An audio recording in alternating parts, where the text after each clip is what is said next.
Now it's time to start our event, which is Stakeholder Dialogue. And so the idea is to focus on triggering action through the post-2015 agenda. And it's certainly a pleasure for me to welcome you to this dialogue. This year, the World Water Week is indeed held at a time when the post-2015 discussion, as you know, are in a very active phase. And the Global Development Agenda is being dealt with in many different complementary fora. And in particular, the Intergovernmental Open Working Group on Sustainable Development Goals has already held actually 4 sessions. Now, if we reflect backward a little bit, the MDGs so far have provided an incredible focus for the international development agenda, and it has served as a rallying cry at a time when support for international cooperation was actually waning. And the Millennium Development Goals have made a huge impact, and I dare to say that it has been one of the biggest, the most effective action for many years, rallying global support. And it has made a huge impact on the lives of billions of people. Now, it is sometimes, maybe even, I should say, it's often said that the MDGs were strongest in advocating the advancement of the social agenda, with possibly less focus on the economic and on the environmental agendas. The reality is that even in promoting the social agenda, inequality, social exclusion, empowerment of the poor, marginalized, and of the marginalized were not adequately integrated in the MDG framework. So there is still much more to be done to address extreme poverty, health issues, and environmental crises. In Rio +20 sought to address this concern by launching an inclusive intergovernmental process to develop a set of sustainable development goals to guide the international development agenda after 2015.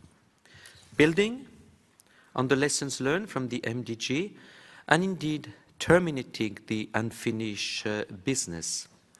Achieving sustainable development will require that the 3 dimensions, economic, environmental and social, be addressed in a balanced manner, as called for in the Rio +20 outcome. And as you know, water and sanitation have been identified by member states as key potential areas for an SDG. There is almost universal agreement that we should be working towards a single, coherent, ambitious UN development agenda post-2015 with sustainable development at its core. Now, dear colleagues and friends, what lessons can we learn from the water-related MDG target? Well, you all know that. Today, the MDG target on drinking water was achieved in 2010, but more progress is needed to achieve the human right to safe drinking water and sanitation. About 800 million people still lack access to improved drinking water sources, but we know that many more remain without safe and sustainable water supply. Actually, the MDG on sanitation target is lagging even more behind. It's one of the most seriously lagging of the MDGs. And for example, diarrheal disease is still the 2nd cause of death in low-income countries. There's also clear evidence of the linkages between the lack of sanitation and malnutrition with long-lasting effects on human capital and growth. Unbelievably, in this 2nd decade of the 21st century, there are over 1.1 billion people still defecating in the open. Discrimination and inequalities to access to drinking water and sanitation are widespread and need to be included to fulfill the promise which was implicit in the General Assembly decision on the resolution on the right to water and sanitation. And we need to concentrate our efforts on the world poorest, on the most disadvantaged people, including children and women. At the same time, there are new realities. And there are persistent challenges which call for urgent action. As we all know, many parts of the world, pressures on water resources are likely to intensify.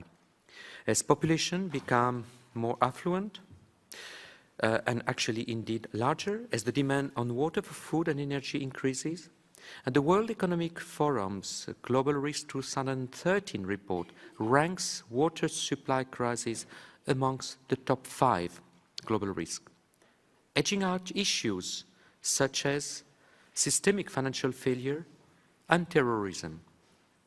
This makes the need for an integrated approach to water resources management and better water use efficiency all the more urgent.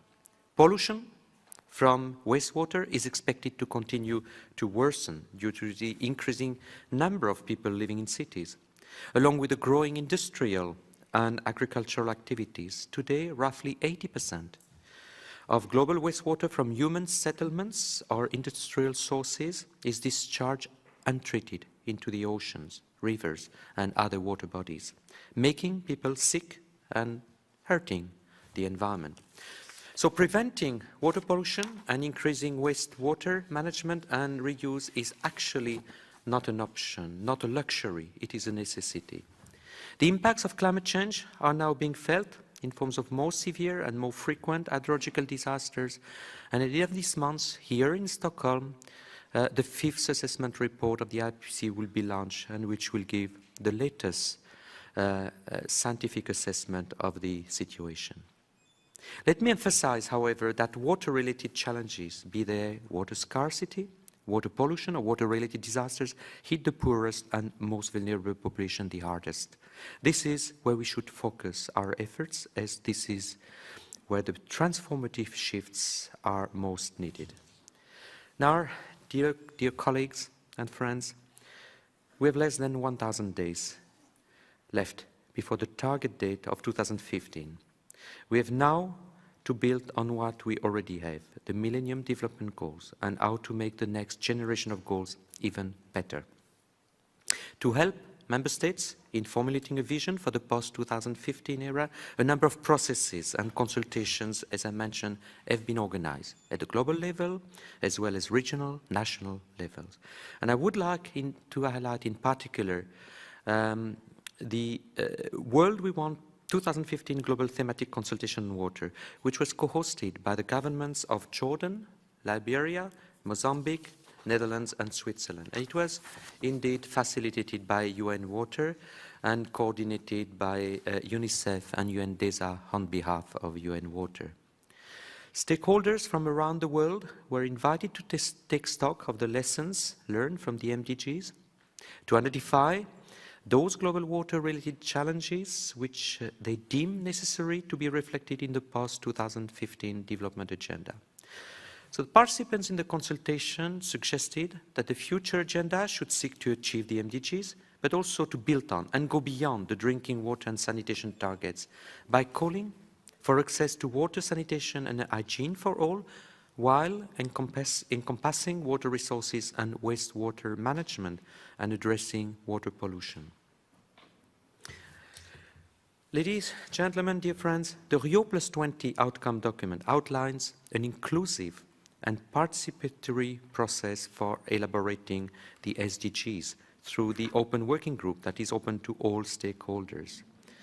There is broad agreement amongst member states that civil society, academia, and other relevant stakeholders should be fully engaged in consultation at national, sub-regional, regional, and international level as part of this process. So we really look forward to your proposals on how the post-2015 agenda for water can build upon the achievements of the MDGs and indeed better address the challenge of sustainability and inequalities.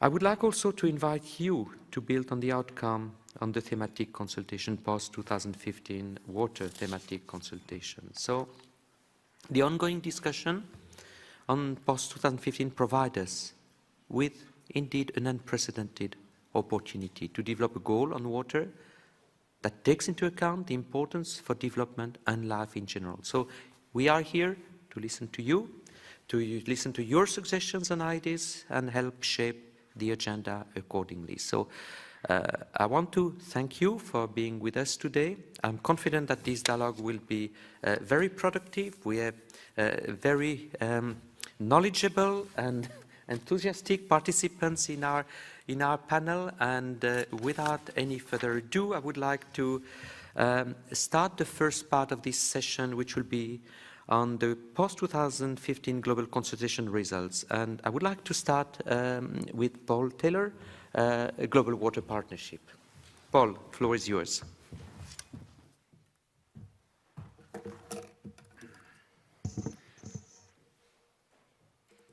Thank you very much, Mr. Chairman, and good afternoon, everyone.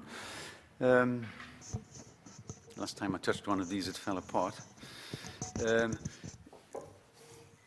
I have the task of trying to summarize the national stakeholder consultations on water, which were undertaken in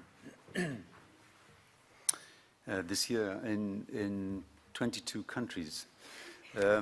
It's almost impossible, I think, to do justice to the richness of the information that was received from the countries, and that is contained also in the summary report. So you will have to excuse the fact that I can't get into the level of detail and the nuance and the very important issues that are raised by the specific countries as we move along. But I shall do my best to give at least a flavor of what is there. The consultations had very broad cross-sectoral representation. Water and water-interested parties and cross-government, non-government, civil society, ranging from participants of 20 up to over 100. So they were very, very broad, and overall the summary reports and the individual consultation reports are available on the GWP website. They were facilitated by Global Water Partnership and specifically the country water partnerships, the people on the ground who knew the main contacts and the people who should be there. So it was very much country-driven process. So if we look very quickly, just moving straight on into what did the countries think is important, why is water important to them? And whilst it's always a crucial factor, clearly for each country it's a different, or slightly different, or very big differences in where and why it's important. So Bangladesh, for example, has been developing their water resources and approaching a condition of food security, whereas in Africa and many countries it's subsistence agriculture, which is important for food and jobs. Tanzania is aiming to produce, well, let's say to get something like over 2 million hectares under irrigation to provide both food and incomes for farmers. So this kind of priority is already established at countries. These are not just new ideas that are coming forward. Many of them already have their plans in place. Hydropower is, in some countries like Brazil and Guatemala, it's already providing over 50% of their energy. A lot of potential for more hydropower. And in fact, those countries which do have hydropower potential, a lot of it has not been developed, and for example, Guatemala, Georgia, Tajikistan. And so they're looking forward to investment in what is to them a large resource. Water for human well-being, well, water and sanitation, clearly very important issue. The MDGs had a major role in promoting and making a big difference actually in the way countries are approaching the water and sanitation targets. With water and sanitation now recognized as a human right, some countries have already enshrined that in their national law, and they all, without exception, give priority to improving wash services. And when you think China, for example, is expecting to achieve 70% of its population will be urban by 2030, whereas currently it's just over 50%. It's a huge shift of people, urban water supply, sanitation, as well as ordinary population growth at the national level is clearly going to be continuing to make water supply, sanitation very important in the future.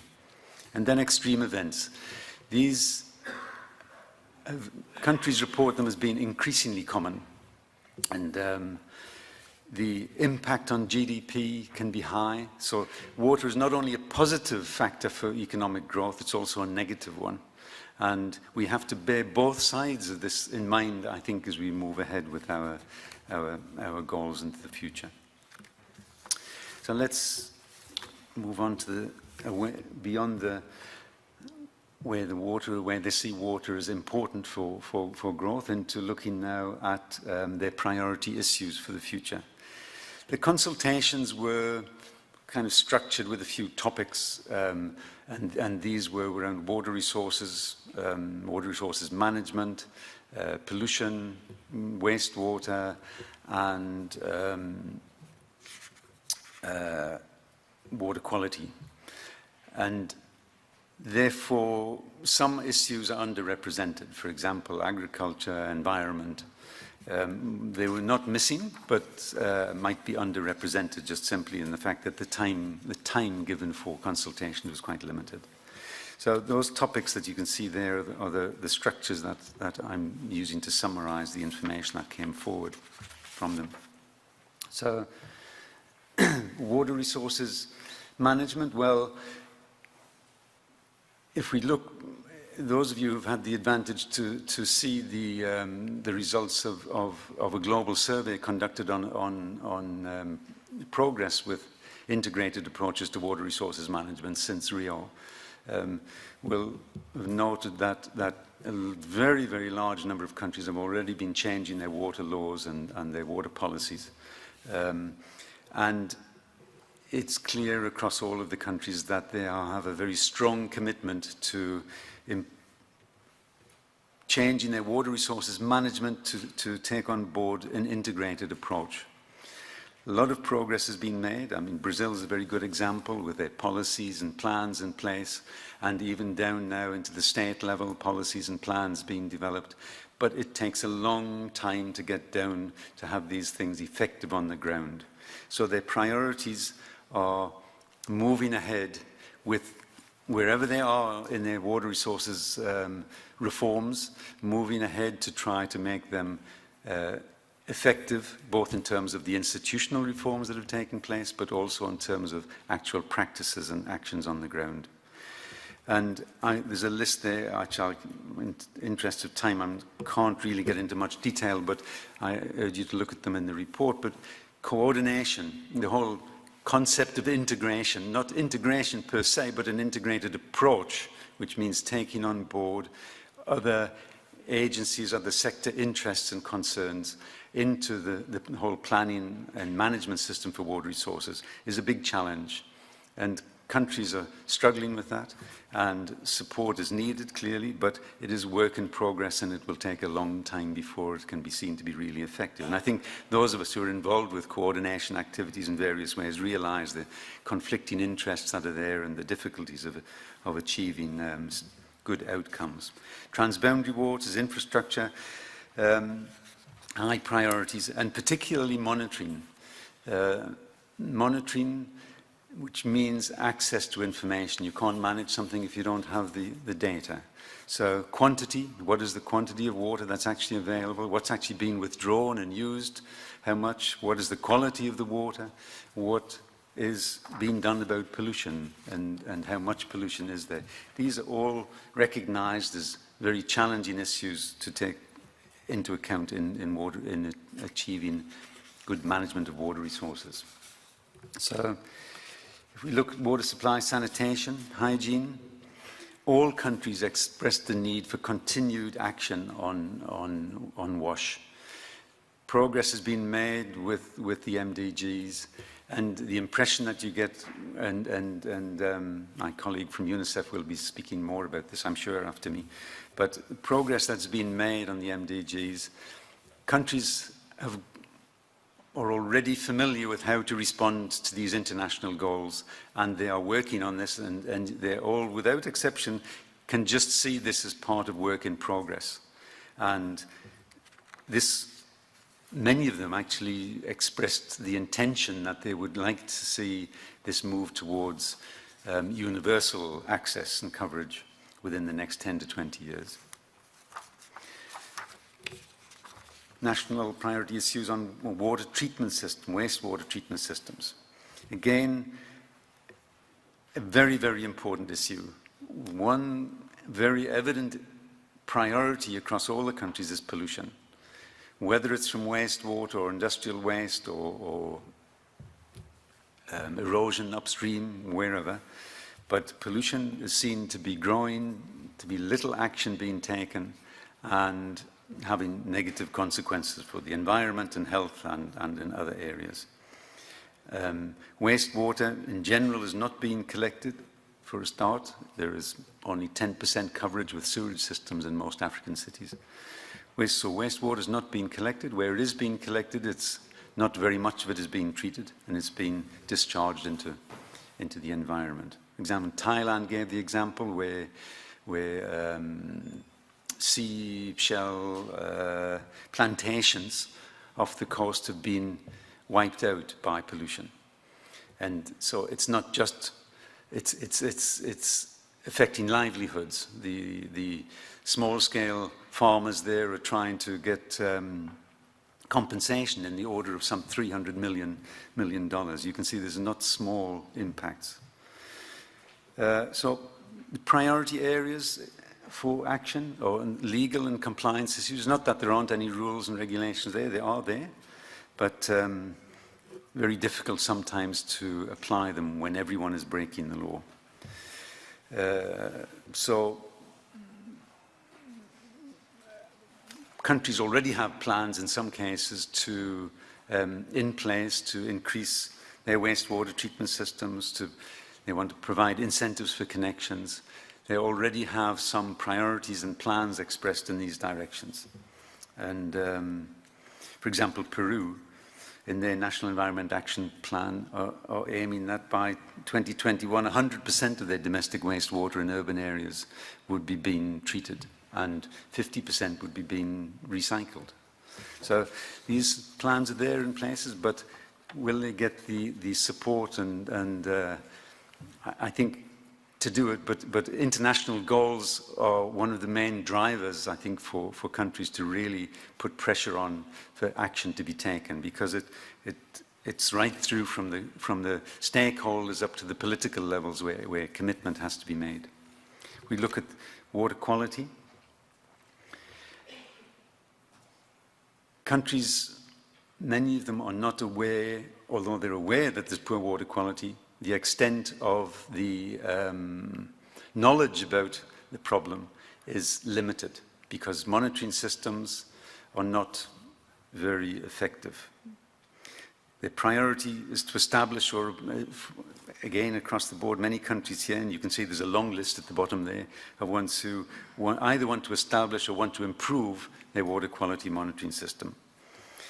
But of course, improving the water quality, once you might know now what the problem is with water quality, but improving it is then dependent upon pollution management and managing wastewater and other forms of pollution.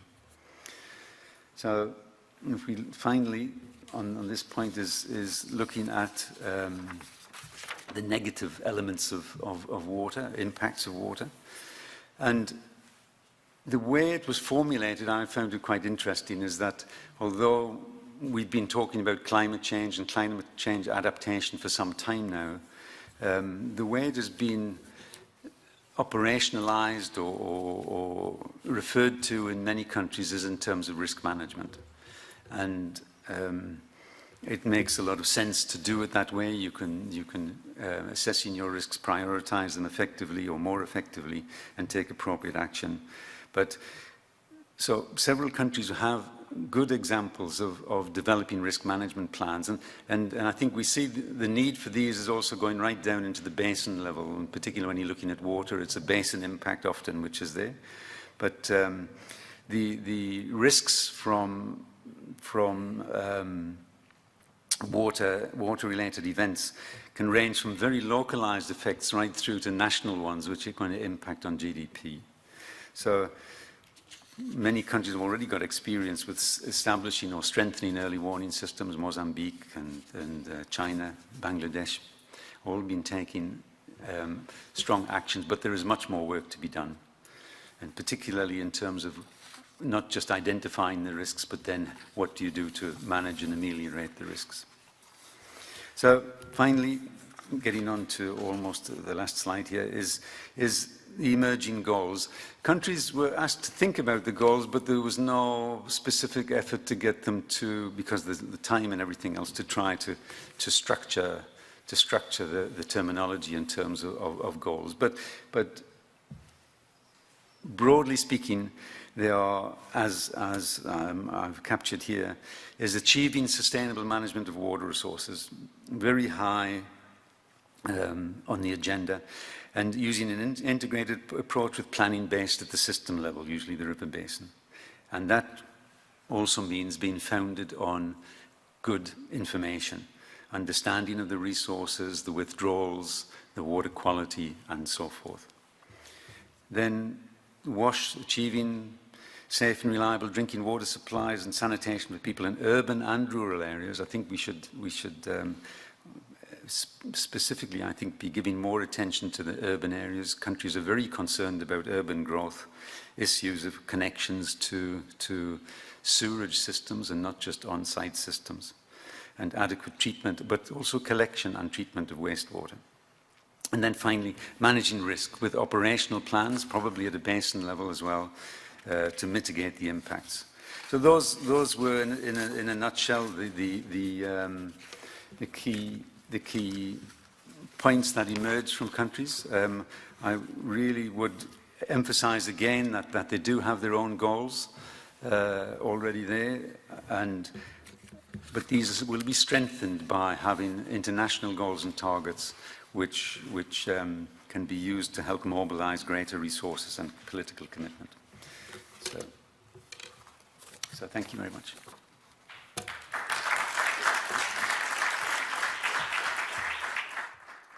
Thank you very much, Paul, for that presentation. You've done very well with time. So if there are one or two questions for clarification, we could take them now. Later we are going to have a more interactive discussion. It's called coffee table dialogues. But if there is some request for clarification, we can do it now. Yes, I can see Jack. Bear with me, I have difficulties to see you because it's like in a police station where you have the light in front of the eyes.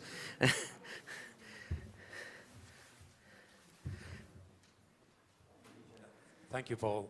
Paul, I was interested that you didn't mention in the subjects that justify more effort on water, either education or public health. Did that not emerge in the work you've done? As a justification, sorry. Yes, it certainly there was issues of capacity, or as a good cross-cutting issue right across. I didn't mention that one, but health was a major point being raised regarding the pollution issue and wastewater, and of course the sanitation. In terms of the water resources management, it's not raised, but the water resources management encompasses water quality and pollution control. I mean, this is all part of a justification for better water resources management. So it's clearly carried over into the water resources issue. I think I saw another hand there. Yes. Yes, hello. My name's Eddie Perez, and I work with the World Bank's Water and Sanitation Program. Paul, I realize that you are the messenger here, sharing the results of the country data and discussion. So this is more to put it on the table and dialoguing. As I'm sure you know, the high-level panel and the general that came out with their recommendations, one of the core sort of underlying principles is a focus on equity and reaching the poor. Just recently, there was a report put out by, I think, the London School of Hygiene Tropical Medicine SHARE program and in partnership with WaterAid, analyzing public investments in the broad sanitation wastewater field. And one of their sort of top-line messages is that there is today a lot of money being invested in wastewater, even though that's only benefiting a small percentage of the higher income families. That those lower income families living in the urban informal areas that depend more on on-site sanitation, where fecal sludge management is a larger public health and environmental issues, are not getting the kind of investments that would merit a more equitable approach to public financing. So I guess my question, or putting on the table, is as we move forward, as you rightly pointed out, the whole putting goals in post-2015 are very powerful signals to donors. And so how do we balance, how do we achieve a more equitable balance of investments, recognizing that right now there's not a balance of investment? There is a lot of money being invested in wastewater treatment plants and in sewer systems by major donors like the World Bank and major banks like the World Bank and others. How can we continue this dialogue with our government partners and others in a way that we can have a more balanced approach? And the other just real quick thing, because I was a little surprised in terms of the government priorities in terms of wastewater, they didn't talk about performance, the internal reforms needed for the performance of the existing wastewater treatment plants. I think we would all recognize that the majority of wastewater treatment plants that have been built are not functioning the way they were designed to do, and because of, for many reasons. But, you know, to me that raises the question is why continue investing until you can handle, you know, properly operate and maintain and sustain the existing infrastructure? Yes, performance was a big issue, actually. It's one of many that are listed there in their reports. So it's definitely a big issue. I don't think that we solve services to the poor by reducing investment on the larger scale. These are different things that all contribute in the larger picture. I think we have to take everything into account. But my personal view is that in terms of urban growth, we need to be maximizing the connections into the sewage system for a start. From a health point of view, it is the poor people who are impacted negatively by the lack of effective sanitation, of course, and pollution of surface water resources. So, but I don't think it's a question of saying there is a lot of investment in wastewater, but we're neglecting the poor. I think it's a question of we should be investing in both places at the same time. I don't think one can say this is wrong and because the investment is not going in the other direction. It's a question of putting addressing all people. It's not just trying to stop one of them because you think it's imbalanced. Yeah. Thank you. So now we have to go to the second presentation. So Jose Gesti from UNICEF will do it. So Jose, the floor is yours.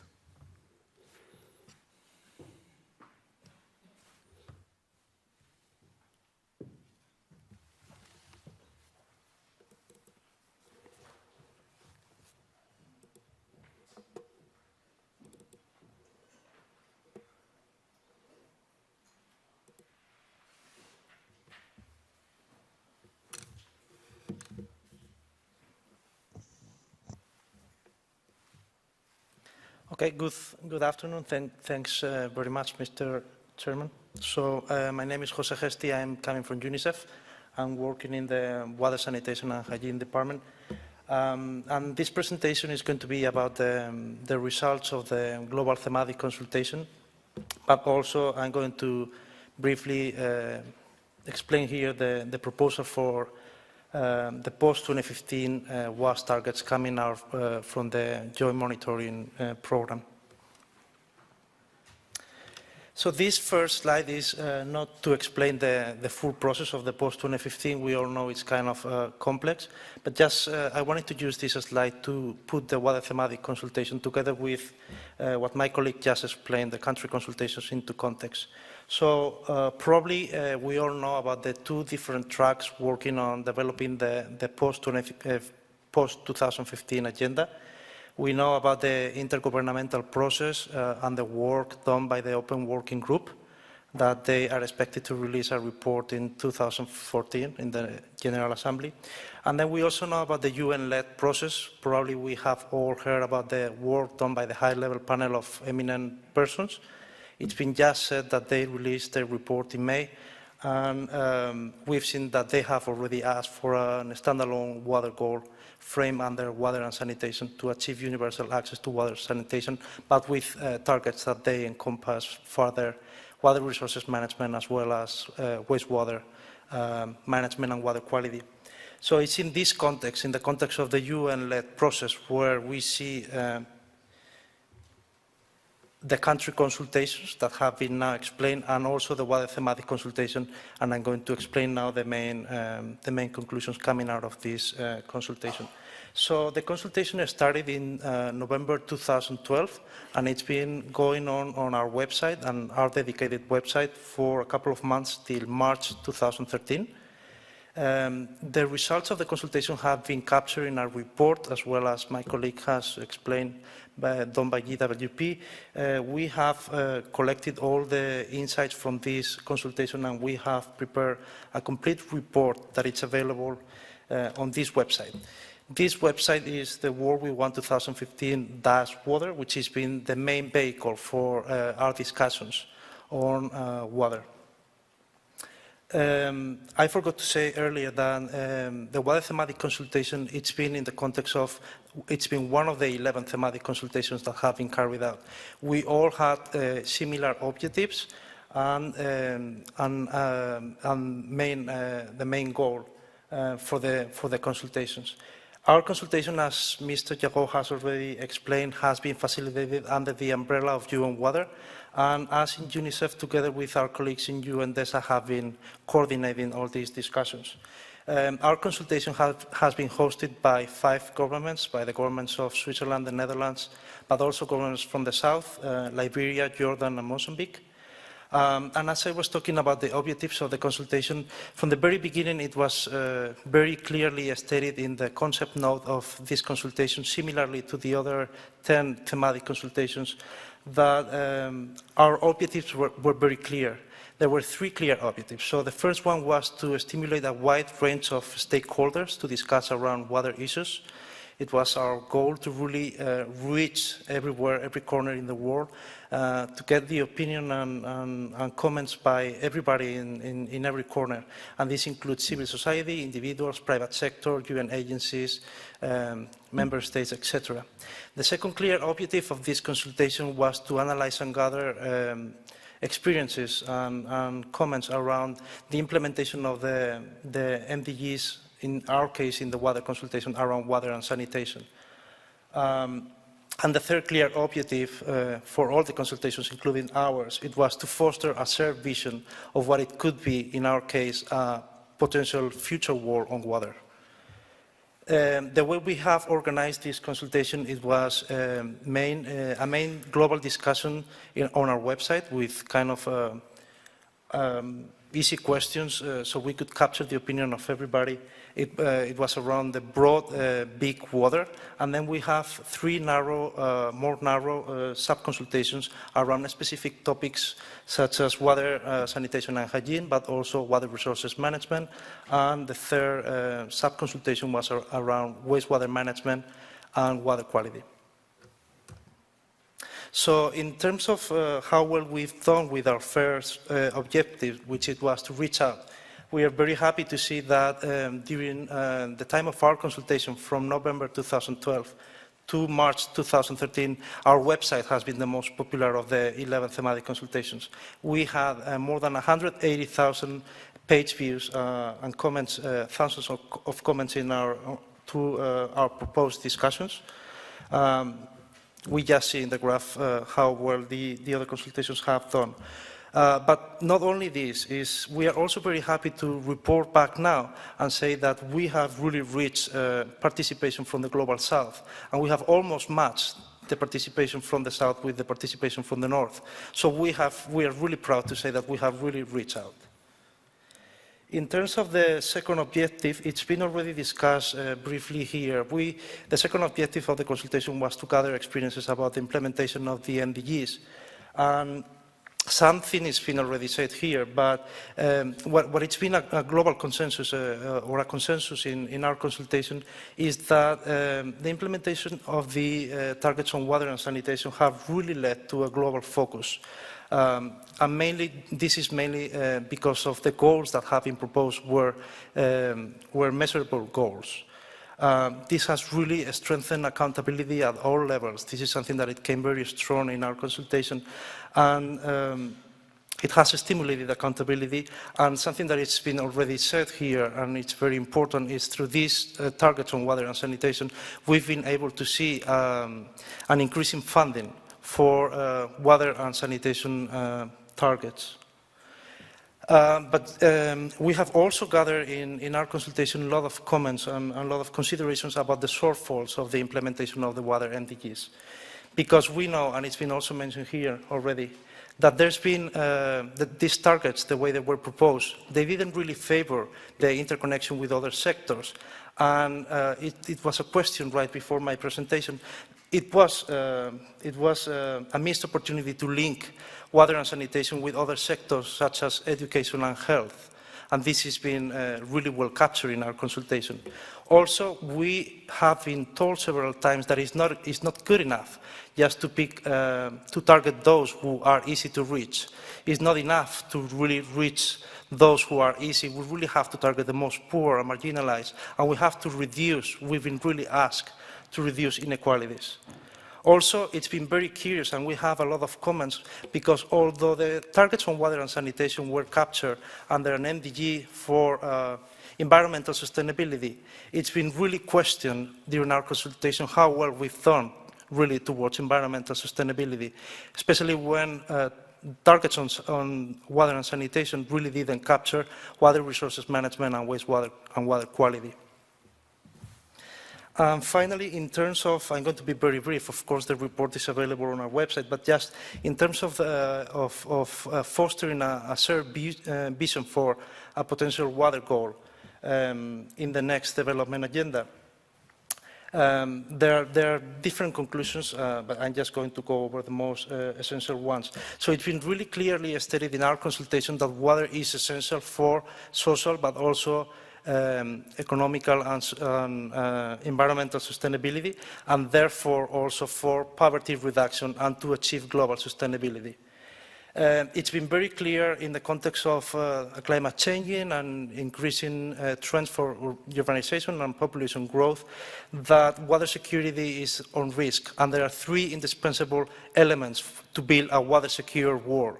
And those are universal access, according to our consultation, universal access to water and sanitation, but also work on water resources management and wastewater and water quality issues. Finally, water cooperation, although we have been told in our consultation, or it's been discussed in our consultation, that governments have to play a key role. Building partnerships is essential to the consecution of, will be essential for the consecution of the next development agenda. So very briefly now, in the second part of this consultation, I wanted to bring here what has been the proposal coming out from the Joint Monitoring Program on specific targets for water sanitation and hygiene. Just briefly, to put this consultation into context, this consultation has been led by the World Health Organization together with UNICEF, and the governments of Germany and Netherlands have hosted the main discussions in two main meetings. The time frame from this consultation has been almost 2 years, from 2011 to 2013, and 4 working groups have been working in parallel to achieve a common proposal for water sanitation and hygiene targets and indicators. So there are 4 fundamental considerations that have outlined this consultation. The first one is to progressively reduce inequalities, as is something that also came very strongly from the water thematic consultation, and all kinds of inequalities, the rich and the poor, but also urban and rural, slums and formal settlements, and other types of inequalities based on gender, age, etc. Also, another fundamental consideration is that it's not just enough to provide a basic service, and we have to really go progressively moving services up the ladder. Also, as it came from the water thematic consultation, it's been very clearly, and it's fundamental for the targets of this consultation, that water and sanitation should be provided beyond households and should reach also schools and health centers. And finally, sustainability issues. As I said earlier, 4 working groups have been working in parallel in this consultation, and this means that more than 200 people have been working together, coming from almost 100 organizations, but they all share one vision, and they all share a vision that in the future development agenda, no one should practice open defecation anymore, that everybody should have access to water sanitation and hygiene, but not only in households, also in schools and health centers. And something that has been already mentioned and this consultation has emphasized, which is that water sanitation and hygiene are sustainable and inequalities need to be reduced and eliminated. So very quickly, we are all familiar with the current MDG target to halve by 2015 the proportion of people without sustainable access to basic water and sanitation. And this consultation, the JMP, the Joint Monitoring Program consultation, is asking for a switch from 1 target to 4 different targets. So very briefly, these 4 targets that have been proposed is by 2025 is no one practices anymore open defecation. By 2030, everybody has access to basic water drinking supply and also hand washing facilities. And also all schools and health centers have access to water sanitation and hygiene. By 2040, everybody should be using adequate sanitation at home. And the proportion of people, this is going 1 step further in the provision of water supply, because the JMP is asking by 2040 that the proportion of the population of using intermediate drinking water supply at home is reducing by half. And what this means is that intermediate drinking water supply at home means water on premises. And this should be achieved by 2040. Also another target that the SCRIDA from at least half of the schools and health centers and households with adequate sanitation are safely managed. Finally, the 4th target, just to go quickly over it, is while we're working on the 3 proposed targets, is all drinking water sanitation and hygiene services are delivered, but in a progressively affordable, accountable, financially and environmentally sustainable manner. And then I just want to finish, because maybe I'm putting a lot of adjectives to these targets. But what it means is by 2030, we were talking about achieving basic drinking water supply, and this means the use of what it's been currently monitored as an improved water source, but with the difference that it should take less than 30 minutes for water collection round trip, including queuing. By 2030, it's been proposed intermediate drinking, by 2040, it's been proposed intermediate drinking water supply, as I explained before, and this means water supply on premises. This is the difference. It's not 30 minutes anymore, but on premises. And it's also including a sustainability kind of aspect here, which is that the water should be available with a maximum disruption of 2 days in 2 weeks. And also some quality aspects are included in this target. And finally, by 2040, to achieve adequate sanitation at home. And this means the use of an improved sanitation facility, as it's been already monitored, but with the difference that shared facilities should be a maximum of 5 households or less. So thank you for your attention, and here you have the links to maybe get more information in case you would like to see the results of the water thematic consultation and also the results from the joint monitoring program consultation. Thank you. Thank you very much. As on the previous one, we could accommodate 1 or 2 questions maximum if they are short. Okay, going to this side, I can see a gentleman there with a white shirt. Yeah. Thank you. Can you hear me like this? Okay. Yes. The name is Tobias Schmitz from Waterlex in Geneva. I have a quick question for clarification. Thank you very much. It's an impressive summary of 180,000 inputs, so this is fantastic. I have a quick question. In terms of the structure of the consultation, I'm just worried that I was thinking of a comment, and I have it in front of me, from Caterina de Albuquerque. She says, perhaps as a result of the Millennium Development Goal process, reaching targets has been the major preoccupation of many countries, both developing and so on. Inevitably, at times, this focus on quantity has been at the expense of quality and on immediate impact rather than lasting change. Reconciling the desire for quick, ready, quantifiable results with substantive long-term progress has been one of the most salient difficulties with targeting resources for meeting the MDGs. Now, this is a reflection and in terms of the rights-based approach, of course, the process is equally important as the content, as the actual quantitative goals. So I'm just worried, to what extent was the consultation focused on actually achieving quantitative and measurable goals? Because I think it is important to retain some element of the process in the goals that we have in the future. And I'm just flagging an issue perhaps for discussion later. Thank you. Yeah. Okay. We can take another question, provided it's very short. Please. Yeah, I make it very short. Philip Wackels from WWF Germany. I'm surprised because you are always mentioning supply, water quality, hygiene. The environment is completely missing, since this is actually the root of, if we just for 1 second leave humanity out, the root of equitable and good water supply, you know, and fresh water that has a good quality. So I wonder why this is all focusing only on the human side, and where's the environment? Where's the environment? Okay, Jose. Mm-hmm. Thank you.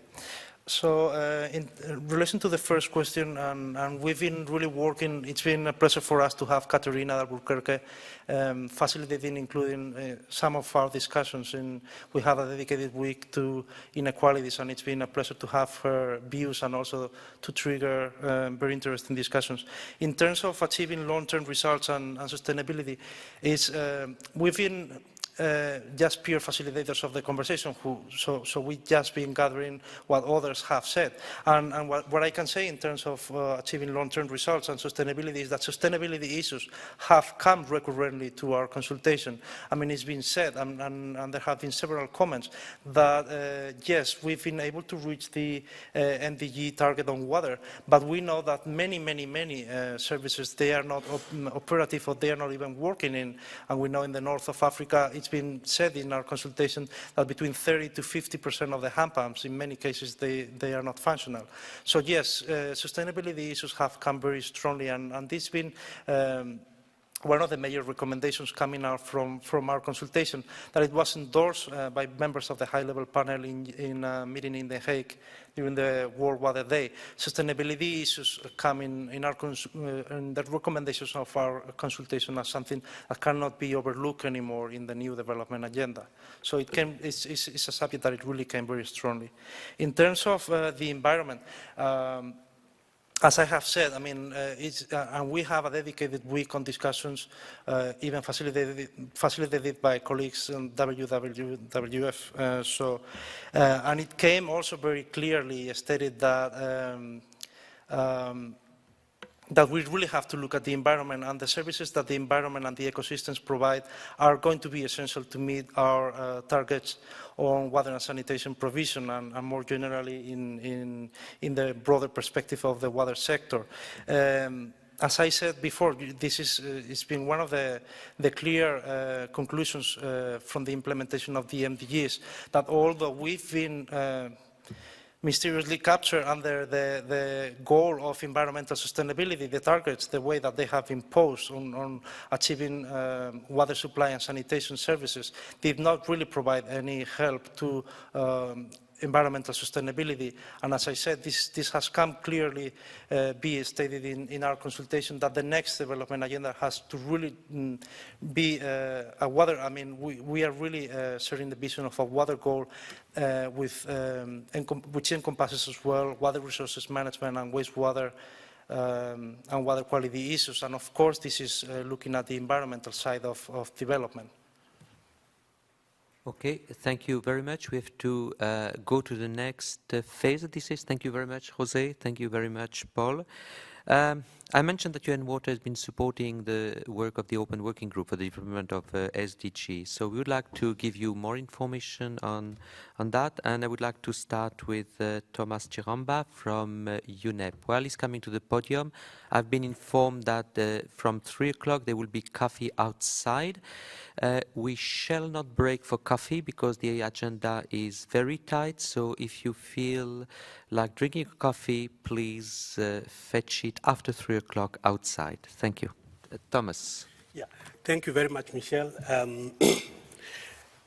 We would like to present to you what we are now calling the UN Water recommendations to the post-2015 development agenda on water. These are still recommendations. We've just come up with our first version that we're sharing with you, and we are very keen to have comments on that. Now, the presentation will be made on the results, will be made by Joachim. You'll make the presentation on the results of where we are as UN Water in terms of providing some recommendations on post-2015 development agenda on water. What I will do, I will give you a background to it. Following the thematic consultations, which were very successful, and you've just heard the results of the thematic consultations, which indeed took place on the 3 streams of WASH, water resources management, and wastewater management, and we ended up with a consolidated version, which the results were ably presented earlier on. UN Water constituted a working group to help it to put together a consolidated proposal for the post-2015 development agenda. That working group had about, I think, 9 people, and I'm happy to say that a number of them, both within and outside the UN, are represented here and will be taking a lot of notes because we're still working on this. This is still very much work in progress, and perhaps I could just highlight them so that you have an idea of the diversity and composition of this group. I have all chair right here from the indicators group. I have Jack Moss, who was representing partners. I've seen Federico somewhere, who is from the Secretariat, and Bart is not here, but he was also coming from the Secretariat, and with Cecilia coming from the WASH group. There was Anton Cox coming, representing the wastewater group, and myself, representing the water resources group. And of course, we're ably coordinated by Joachim, who is going to make the presentation of what has come out of this. Very briefly, it was not an easy task, and it was also not even obvious that we'll be able to come up with a consolidated recommendation like the one we have now. But we came up with it, and I'll go through the process very briefly. Each of the streams was invited or requested to submit 10 pages to put their proposal forward, which was done. And these 10 pages were then consolidated into a 30-pager, which was then subsequently discussed and reviewed by UN Water members and some partners, and that is what is going to be presented today. In between, I would like to mention that as we work on the post-2015 2015 development agenda, we are almost dealing with a little bit of a moving target. We were also invited by the Open Working Group to provide an issues paper which built on the thematic consultations that we had come up with, and which also was a very useful basis for us to develop the recommendations as they stand as of now. And it's, like I said, it's very much work in progress. Joachim will present now the results of it. And for those that are interested in knowing, for example, what are the recommendations that came out of the work of the water resources management stream and wastewater management stream, there's another session tomorrow. You can come and listen to that. But I just wanted to say that what we have today is the consolidated vision of the recommendations that we have. And Joachim, if you could then take forward and present what our recommendations are. And we would like to invite all of you to give us as much comments, and my colleagues from the working group and UN Water to make as many comments as you can. Thank you, Thomas. I do realize that I have a challenge. Either you listen to me or you go to have coffee. I'll try to be quite quick, actually. So maybe a good idea is you just listen through this presentation, and then maybe bring your coffee and we'll discuss. Let's see if I can get it going. There it is, I think.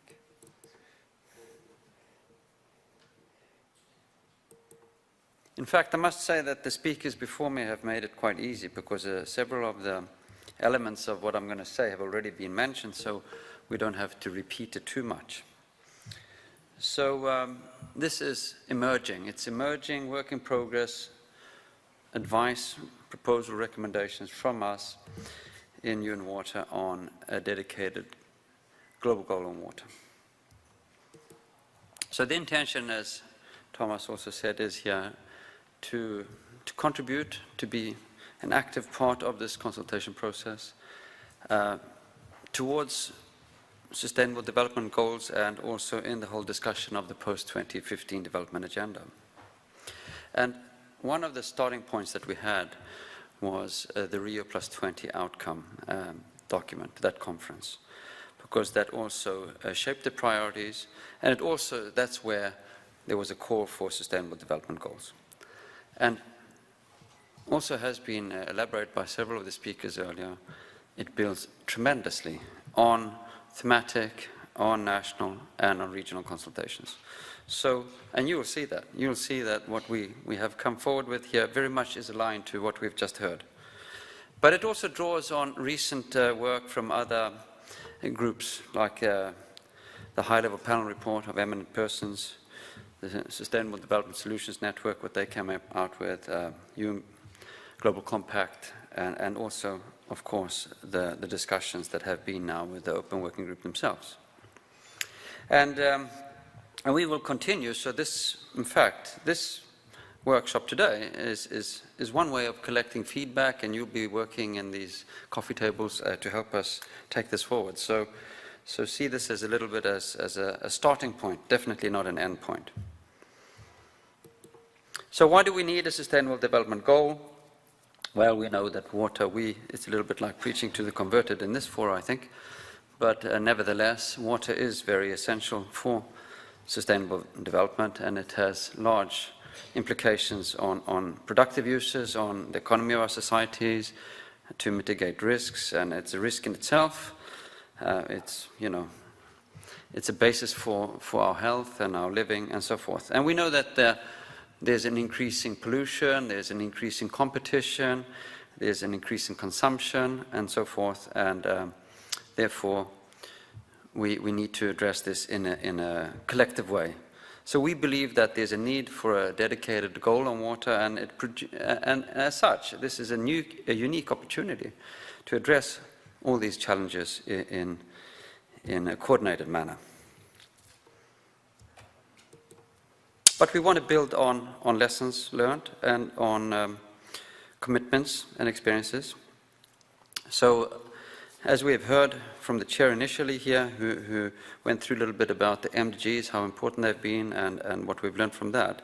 But we also hear that and see that there's a lot of unfinished business, both in terms of making water safe and the reliability of the water quality, implementing a human right, taking that into practice, addressing open defecation, addressing what has not been achieved in terms of providing access to these important services. So addressing water supply and sanitation services is very much unfinished business and must remain a very high priority going forward. And as we also heard from Paul, and who gave us some feedback related to these national consultations, if we go to the area of use and development of water resources, we again see that progress has been made, but there's much more to be done, and we need to follow through. And again here, there's a clear need to address the unfinished business. Coming then to wastewater and water quality, it's a little bit of a different story, because it's not unfinished business, it's business that we haven't yet attended to properly. So we need to put this whole area, and it also came through very much in the national consultations and the thematic consultations, that this is extremely important. And it was also very much recognized in Rio Plus 20. So we want to factor those elements in too. So if we look at how this then fits into the large architecture, we believe that there are three main priority areas which broadly then resemble the three dimensions of sustainable development, which relate then to healthy people, to shared prosperity, and to healthy ecosystems, and taking then note of resource boundaries. And if we translate that then back into the area of water concerns, it can be grouped into these three areas: the universal access to water, sanitation, hygiene, sustainable use and development of water resources, and then improving water quality and wastewater management. And then we can have these three priorities then supporting a dedicated goal, an aspirational goal, which we initially have formulated as managing water to sustain people and the environment. And now we come to the heart of what we have put together right now, which is easiest then shown in this schematic. So we have this overarching aspirational goal, which we believe needs to be maybe sharpened up, and we will need your help to make it a little bit more appealing and sellable perhaps, but capturing, the sustainability aspects here of water for people and the environment. We then have the three thematic areas that I mentioned. And broadly speaking, you could say that here we then have the services aspects of water and sanitation. Here we have the use and development. And in this dimension here, we're talking about the negative impacts when it comes to pollution and wastewater management. And then as cross-cutting targets here, we come to the risks: floods, droughts, and so forth, and also the governance, the integration, the capacities. So if we then look at the targets underneath these areas, you can see that these targets that we have for universal access to water supply and sanitation very much are building on what we heard from Jose on the JMP process and the working groups. So I won't repeat them because they're basically identical. If we then look at what targets that we have tried to formulate related to use and development of water resources, this very much comes from that thematic work that Thomas has been involved in leading. And two targets have been formulated, one being bring fresh water withdrawals in line with sustainably available water resources while increasing water productivity for all users. So here we have looking at also the efficiency of use of water for example, food production and energy and so on. But then we also have to include the aspects of environment. So we have another target there that suggested is maintaining a threshold level of environmental flows in all countries of a certain percentage. Coming then to the dimension of water quality and wastewater management, 3 targets were proposed. And the first one is to reduce both the urban population with untreated wastewater and untreated industrial wastewater flows by a certain percentage. And the second one is increase urban and industrial wastewater reused safely by a certain percentage, so that we come into the reuse of water, which again, of course, is interlinked here with making more water supply available. And then a final target, which is related to reducing the nutrient pollution from agriculture. And on the cross-cutting side, as I mentioned, here we are talking about floods and droughts, but also about other kinds of water-related disasters, which are also included under WASH, as well as under the water quality side. And that's why it's a cross-cutting target for all 3. And we're also talking about the governance and the integrated management systems for freshwater and sanitation. This would also include collaboration, the transboundary aspects, as well as looking at capacity development. Now, for each of these, which I will not show now because it's a little bit too comprehensive, we have also identified a number of indicators. This is also something, this is a very challenging thing to find indicators for all of this. Primarily to find them that are available and where there is national data and capacities to actually monitor and report on them. This presentation follows very much the way we have structured our paper, the working document. So the final part of our working document is looking a little bit more at means of implementation and costs and benefits. And that's, of course, quite a wide area, and we haven't finalized that by any means. But it does include a number of examples of costs and benefits where we've tried to harvest and see what is available there. And some of those examples I've put on this slide, so you can see some of those aspects related to these different dimensions. But as going forward, we think we need to work much more on this, especially as trying to work out what would, as somebody expressed it, would be the sticker price for different countries if this framework was adopted. So with that, I think I have come to the end of what I intended to present as where we stand now. And with this, we can then have it as a background for our discussions. And I give the floor back to the chair.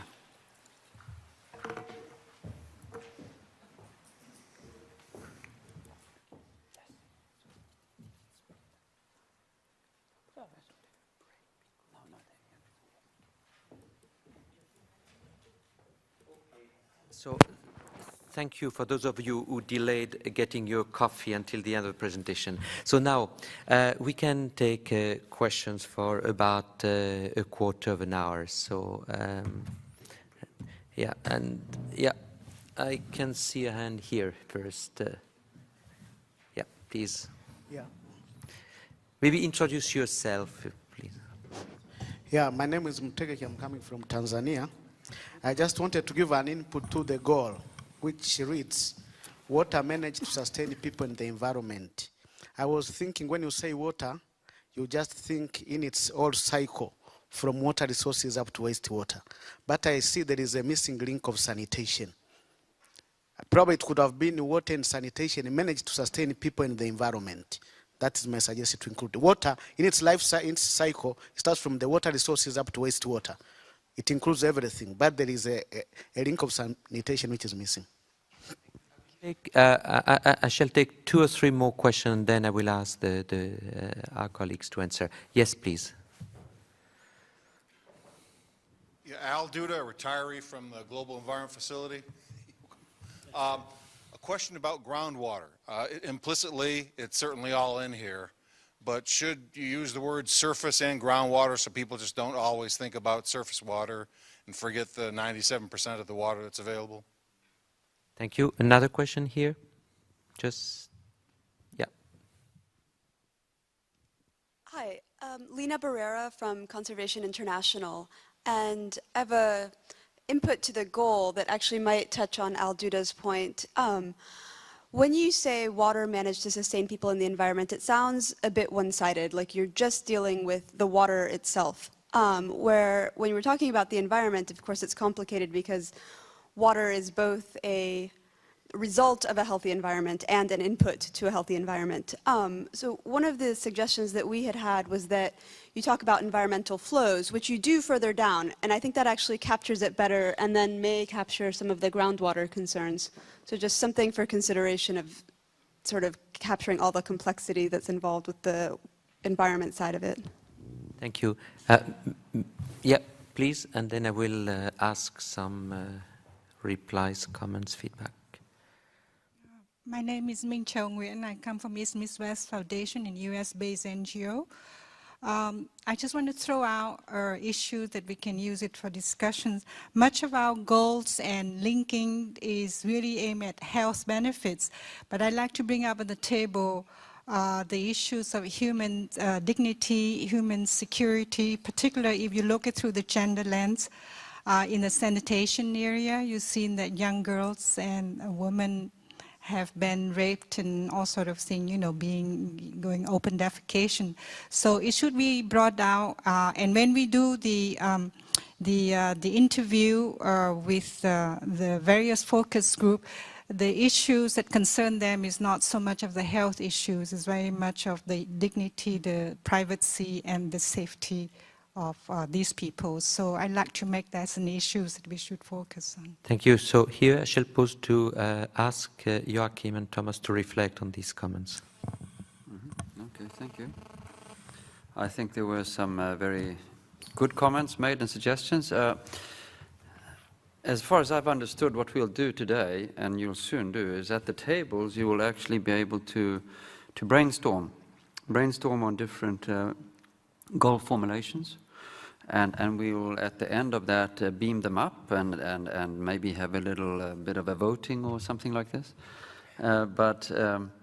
So I appreciate, of course, these comments. Definitely sanitation is clearly in there. If we should put sanitation in the goal formulation itself, maybe it's something to think about. In fact, what we've been saying is also that we might need to take some advice from politicians and people that are lobbyists or people that are very interacting with policy making and those processes to find a way of making the formulation punchy that really appeals to that audience. The risk is, and I say this from my own experience from trying to coordinate this work, we've had, I don't know how many, maybe 50 different formulations. Yeah, the risk is that we see it a little bit from inside the factory. We like factory workers and we want to have all these different things there and because we feel that is the right thing to do. But maybe our clients, they don't quite understand that, see it a different way. And the risk is it becomes a little bit too cumbersome, or it includes everything. It's, of course, good, but it might not penetrate into that policy arena. But you will have a chance at the tables to come up with punchy and good formulations. Groundwater is definitely included, and groundwater is included in the indicators. Environmental flows is there also. Regarding human security and rape and dignity, dignity aspects are there. I don't know if on the other aspects we'll have to think about that. Yeah, one other important issue that we need to deal with is, we are still grappling with, is of course that we want a dedicated goal, but we recognize that this goal should link up with other areas as well. And human dignity and privacy and safety, the issues you've talked about, are certainly very important. But when and we have to explore how we can include them in here. but also do so knowing that we cannot pack everything in this. We have to prioritize what we put in here that will make our goal and targets more sellable. And one thing that we also acknowledge is that we focus very much on integrating and having a framework which integrates what we all think we should be saying out there in terms of content. But again, we recognize that there's still a lot of wordsmithing that still needs to be done. And certainly, I think some of the points that were made might help us to look a little bit at the completeness of what we have said in there, whether there are elements that have been left out. But again, we always have to remember, we cannot pack everything in the goal. If you want to kill it, put everything in there, then we are nowhere. Okay, as Joachim mentioned, after the panel discussion, we shall go into brainstorming mode, but still we could take a new batch of questions. So, yes, please, a short question. One comment I wanted to make is that having read the draft UN water report, I know that in the wastewater group, you also talk about improvements in fecal sludge management, particularly from on-site sanitation of the urban poor. And that's also an explicit target for the water supply and sanitation, the JMP folks. So that's a very important issue, and it's very different from wastewater treatment. And I would, just from an advocacy point of view, encourage you as well as Jose beforehand to really continue to flag that issue of improving the collection, transport, and disposal of fecal sludge from on-site sanitation. My quick question, if you mind, is that, again, by the JMP group, as you have here, very explicitly talks about the progressive elimination of inequalities in access. Given that, I'm curious, in your water resources, you talk about increasing water productivity, but you don't have equitable use of water within society. So, I mean, one of the reasons that poor don't have access to water is not because there's not enough water, but because higher income groups are using more of it than they are. So was there any discussion about that to bring in that kind of equity issue into the discussion? Thanks. I saw a hand here. Yes, please.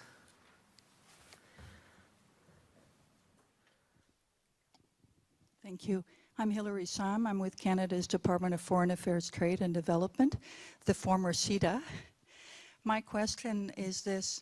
Under the first thematic area, the universal access, the last draft that I had seen of this framework included access to water and sanitation for people in refugee or humanitarian crisis. And I'm wondering what the thinking was that led to its deletion in the current framework, and whether it perhaps has been subsumed in the cross-cutting area under water-related disaster. Thank you. I'm looking. We could take another one. Well, yes, over there.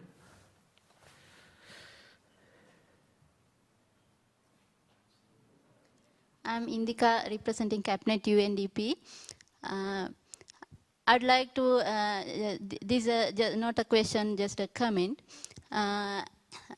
After joining with Cabinet, before joining Cabinet, I have been working for like 4 years on these sanitation issues for my research. And what I found was it's not sometimes technical issue, and there is a fault of the indicators we are measuring. And we have been talking about sustainability in MDGs, and also now it's included in the SDGs. So the reason we cannot meet these are our indicators doesn't focus the environmental and the sustainability aspects of the water and sanitation services. So finally, I would like to share that I have prepared an index, and it's published in IWA journal. of water sanitation and hygiene for development. And it gives a scientific way to measure the sanitation performance, including these environmental and other aspects. Thank you very much. Okay, thank you very much. So I would like maybe now to hand over back to the presenters. So Joachim or Thomas. Yeah, I can start. Yeah, equitable use. Yes, it could be one of fall into the cross-cutting targets, particularly on integrated management there. But I also want to mention that when we were coming up with the first target under productivity, when we talk about productivity, the issue of livelihoods came up very much under that. There was a discussion, of course, you can talk about the things that are clear, like energy, food, and so on, the productivity in that direction. But there was a very strong discussion around livelihoods, that water plays an important role in livelihoods. You should not only be looking at it from only the formal sector. So it will also be discussed there. The other issue is on environmental sustainability of the wash sector. Is something that we picked up, and I guess we'll be interrogating it, and we can see how we can integrate, link it up with 1 and 2, that is wash and water resources management. Joachim, yes, I'll just give a few reflections. Thank you for these comments, a lot of valuable food for thought. We're in a challenging situation in this way that we on the one hand, we need to, we believe there's a need for a dedicated water goal because these issues need to be dealt with in a coordinated, integrated way. But at the same time, we know that there's such a large interconnections between water and other emerging SDG topics. And we need to somehow ensure that we also capture those linkages. And then also, we know that one of the issues with the MDGs was that it was a little bit of a one-size-fits-all. And now we're trying to move to a sort of a semi-rigid framework, which can also be adapted to the national context. And I think that, for example, these issues of equity and other elements here can be selected and addressed also by the national level, and where they can use this framework to adapt it so it really becomes relevant for themselves. Another aspect here was raised by a woman from SIDA, or former SIDA, about humanitarian and development work and refugee camps. And we see this as a bit of a problem, because the funding streams are different, and when we come to the national level, it's important that we try to address development at the same time as or manage, you could say, risk management is maybe a better way than just, coming in when floods and other disasters have happened. So that's why we also have this cross-cutting target at the bottom, which then would try to capture that. And we could also include, obviously, then, as you mentioned, WASH for refugee camps and so on. I think it's a very important, valuable thing to do. Thank you. As I said earlier, there will be this afternoon another chance to contribute further to the process in a different mode. But now I would like that we move into a panel discussion who will be moderated by the director of one of the UN Water Program, the UN Water Decade Program on Advocacy and Communication. So, Josefina, please moderate. And I would ask also the panelists probably to come to the table. I think you need to say something about the coffee because they don't understand this. That they should bring. Yeah, if you want coffee, let me remind you, take it outside and bring it inside, and drink it during the panel presentation.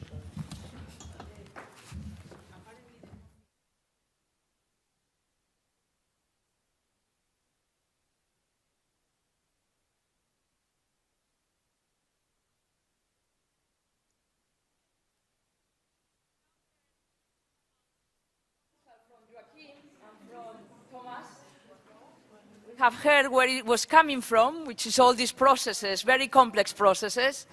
Now we are going to have a panel who is going to give us their opinion on this. So please, I invite our panelists to come to the table.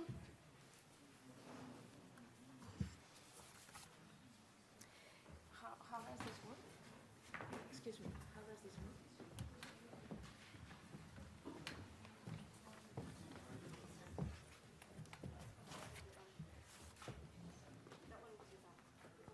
Hola.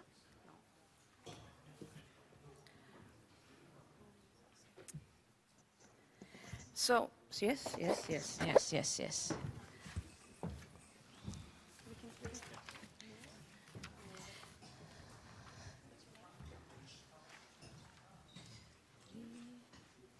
Are you all there? Yes.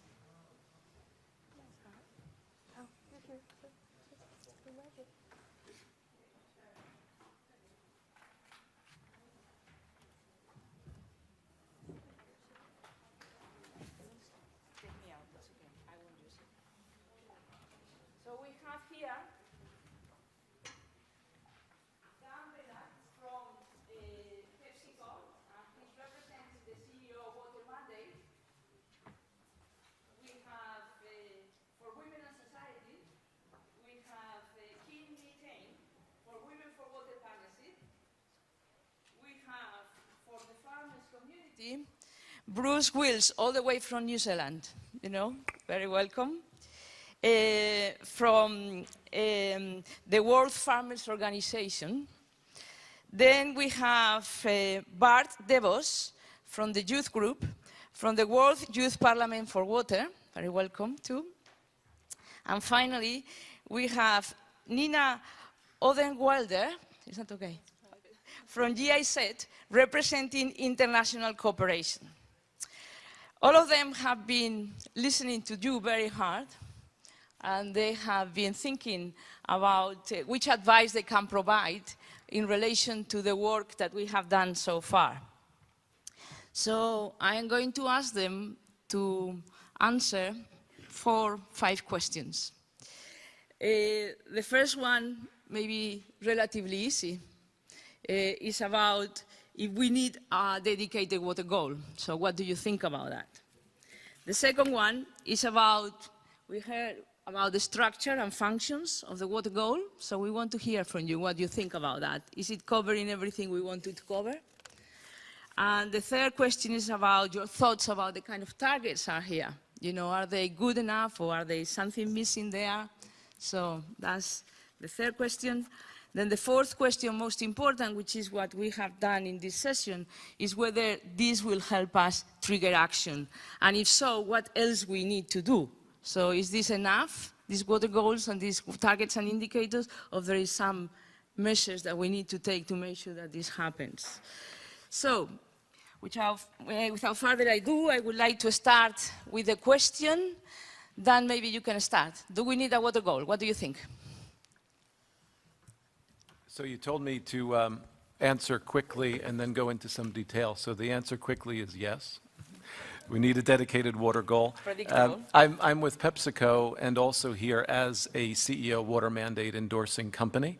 And for those of you who are not familiar with the mandate, it's part of the UN Global Compact.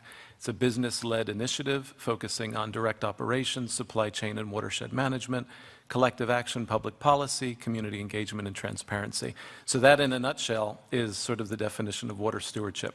I'm thrilled to hear the discussions earlier today. I think there's a lot of alignment with so many organs of the UN, and certainly alignment with what the UN CEO Water Mandate has been advocating. Yes, there should be a dedicated water goal. Yes, there should continue to be support for WASH. Yes, there should be a focus, enhanced focus on water resources management, wastewater and water quality. And also the targets and indicators should look at some of the core drivers as well, like lack of institutional capacity and governance, corruption, and poverty. And what about the cross-cutting issues? Because we hear a lot about water being cross-cutting. So does that justify that water is in another goal? So, you know, what do you think about that? I mean, the best answer to that, Josefina, and probably the quickest, is a quote from the Special Rapporteur, Katerina de Albuquerque, which I'll read. We need a dedicated water goal specifically to, quote, ensure that universal access to these services will be treated as a vital feature of social and economic development on equal footing with health or education, end quote. And that's a really concise way of really underscoring the cross-cutting nature of water. Thank you, Dan. I'm going to you, Bart. Can you tell us about, do we need a dedicated water goal? Well, I do like Ben. First answering very short, and my answer is, of course, yes, we need a dedicated water goal. First of all, because of course water is essential to all aspects of social, economic and environmental development, but also because not having a water goal will only very much complicate our common big challenge of keeping water very high on the political agenda, and that's the only place where it belongs, very high on the political agenda. And I'd say that my main concern is that if we have no dedicated water goal, this will have two big and unacceptable consequences on the allocation of the needed funds. So that's another reason for having definitely a dedicated water goal. And furthermore, I fear, and here I follow the recent position of the Swedish Development Corporation, that if we do not have a dedicated water goal, but if we choose to spread the water items among all other goals like food, like energy, we will only foster and increase the giant competition and the increasing competition for the allocation of water resources among those sectors. So that's again another reason for having a separate water goal, so that we can ensure that there is a goal on universal access to water and sanitation. And maybe just one last remark is that everybody knows about the upcoming voices of focusing more on a plan B, because it's a big risk. We risk to have no dedicated water goal, so we should, according to some voices, start working on a plan B, think how we can involve water in other goals and integrate it in other goals. Well, there I do agree on the fact that we should reach out to other sectors, but I do completely disagree on thinking about a plan B, because plan B, where we have no dedicated water goal, is a failure for us, for the water sector, but also a failure for the world. So I refuse at this moment to think about a plan B that takes into account having no dedicated water goal. And I think the only moment when we can consider a plan B is when we should see that the open working group at the United Nations doesn't consider a dedicated water goal anymore. Then we can develop a strategy to have another scenario of having water separately spread among other goals. But otherwise, I would I would definitely go for only one dedicated water goal. Okay. So Bruce, you have an additional point, no? Can you tell us a little bit about that one? Just to remind the audience, of course, I'm here as a working farmer. This bit of paper tells that I'm a movie star, but the spelling is incorrect. I'm Bruce Wills, not Bruce Willis, just to be clear. But I'm told that some 70% of total world water use is taken up by farming and farmers. So pleased to be here representing farmers. Very important that we're in this discussion. The additional point, listen to answer as the previous two speakers, yes, I do agree that a standalone water goal is important, but from a farming point of view, water and the food we produce are inextricably linked. So I guess the call that I would make is that with water security and food security being issues that this population faces, I would want to see any standalone water goal having regard to the impact that would have on food production. Thank you very much. So the link between water security and food security. Yeah. So Nini, can you tell us what you think about this?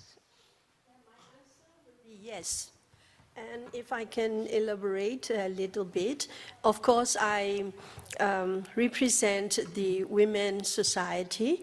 Therefore, I have to go through gender lens, and I'm very happy that my sister already break the ice. When you talk about this water dedicated goal, and yet water is also the cross-cutting issue.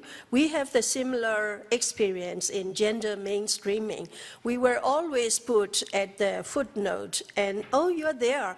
If we talk about human being, are you not a human being?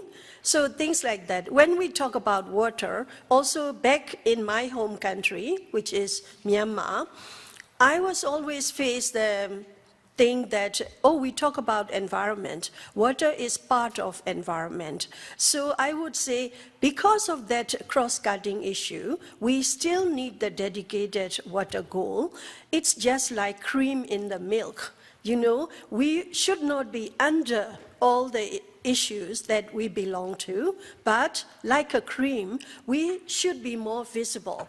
And only then we can work, because now we are going to do the global goal, and then it goes down to the national level, down to the community level, and who is going to communicate this goal?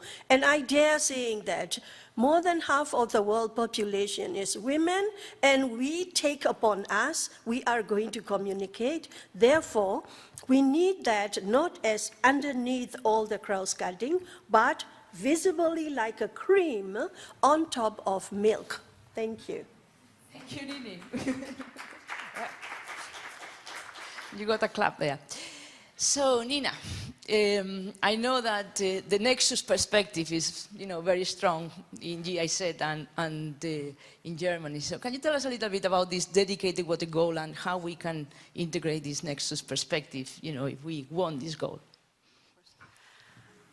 Yes, as GIZ, I do not present the position of the German government, but of course we are part of German development cooperation, and as such, we don't pronounce ourselves at the moment whether a water goal is needed or not. But what is for sure, relevant aspects of the water sector should be given an adequate place in the post-2015 agenda. And what that means is that we do have to go beyond WASH to include things like water resources, wastewater management, and water quality. I think what is important is that interlinkages are adequately reflected. As Josefina just said, the Nexus perspective is important. And I think as a water sector, we have to be aware that we can't achieve everything on our own. So we need to have shared responsibilities reflected in a water goal. For example, WASH in schools. I believe the education sector does have a role there. And increasing water efficiency in agriculture, I also believe the agricultural sector does have a role here. So I think we need to see and reflect on how constituencies that will help achieve the water goals take adequate ownership in that, and how this is best organized. So Nina, it's not only about having a water goal, but also having water in other goals? Is that what you mean? Well, the thing is, the question would be how to best reflect this and how to assess or arrive to a common solution for that. For example, the water sector should also discuss its position towards the high-level panel recommendation of having access to irrigation for, I don't know how many people, but I think that interlinkages probably need to be more fully discussed. And also one needs to be aware as the water sector that, for example, if there was a goal on the reduction of wastage and food losses, this was importantly help the water sector in reaching its own goals. So I think it would be good to have a collaborative effort. Thank you. So, but we have been reminded by Bart that we are not, we think that we already got the water goal, but, we are not there yet. So I think maybe that's something that there is still work to do. So my second question is about the structure and functions. We have heard from Joaquin, what was the thinking behind all these proposals. So we want to know from you, what do you think about the kind of structure and functions that these water goals should have? So Bert, I start with you now. Okay, so well, I'll be quite short in my answer because I'm quite happy with what has been presented this morning. I think it's a better version than the previous ones, and I'm quite agreeing with a lot of what's in there. But our ideal description of the water goal should be universal access to water, sanitation, and sustainable management of water resources, because just sticking to the typical wash is for us not an option. We should also integrate within the goal the item of sustainable management, because it's so vital, and it will also help us in showing to other sectors the importance of water beyond the wash traditional perspective. And then we identify, in fact, 3 different targets. The first will be access to safe and affordable water, as well as sanitation services for every human being, with special emphasis on the no excluded. So you'll notice, first of all, that, of course, as everybody agrees, improved access to water is unacceptable. I mean, cleaning polluted water does not necessarily result in clean water, so this is very sure that we should have written access to safe water, affordable water. And then for every human being, so instead of just using the general description of universal, we prefer to use for every human being, or for instance for 100% of the population, because this shows really the urgency and the fact that nobody should be discriminated or left behind. And then with special emphasis on the now excluded, goes back to what has been said in the presentation before, that there is still too much inequalities, and to ensure that we can truly avoid these inequalities, we propose that this item is already included in the target, so that we will not conclude that there is inequality at the end of the stage, but that we from now on have a clear target that includes working on this aspect. The second goal then is pollution prevention and wastewater treatment, which is quite technical, and for which we agree on what has been said. And then for the third goal, we propose increasing water efficiency and equitable and sustainable use of water through integrated implementation of integrated and participative management of water resources. So we consider very important having in the target integrated and participative management of water resources. It's maybe not directly on the impact, but more process. But this will also allow us to have indicators on this process. And I think we cannot neglect that the only key to a good water governance is IWRM. So this is mainly the structure of the goal as we see it. Yeah, and I think perhaps, linking to what Joaquin said, it would be difficult to measure some of that. So, how we integrate these qualitative issues, which are so important, or the process issues, is still, quite a big challenge.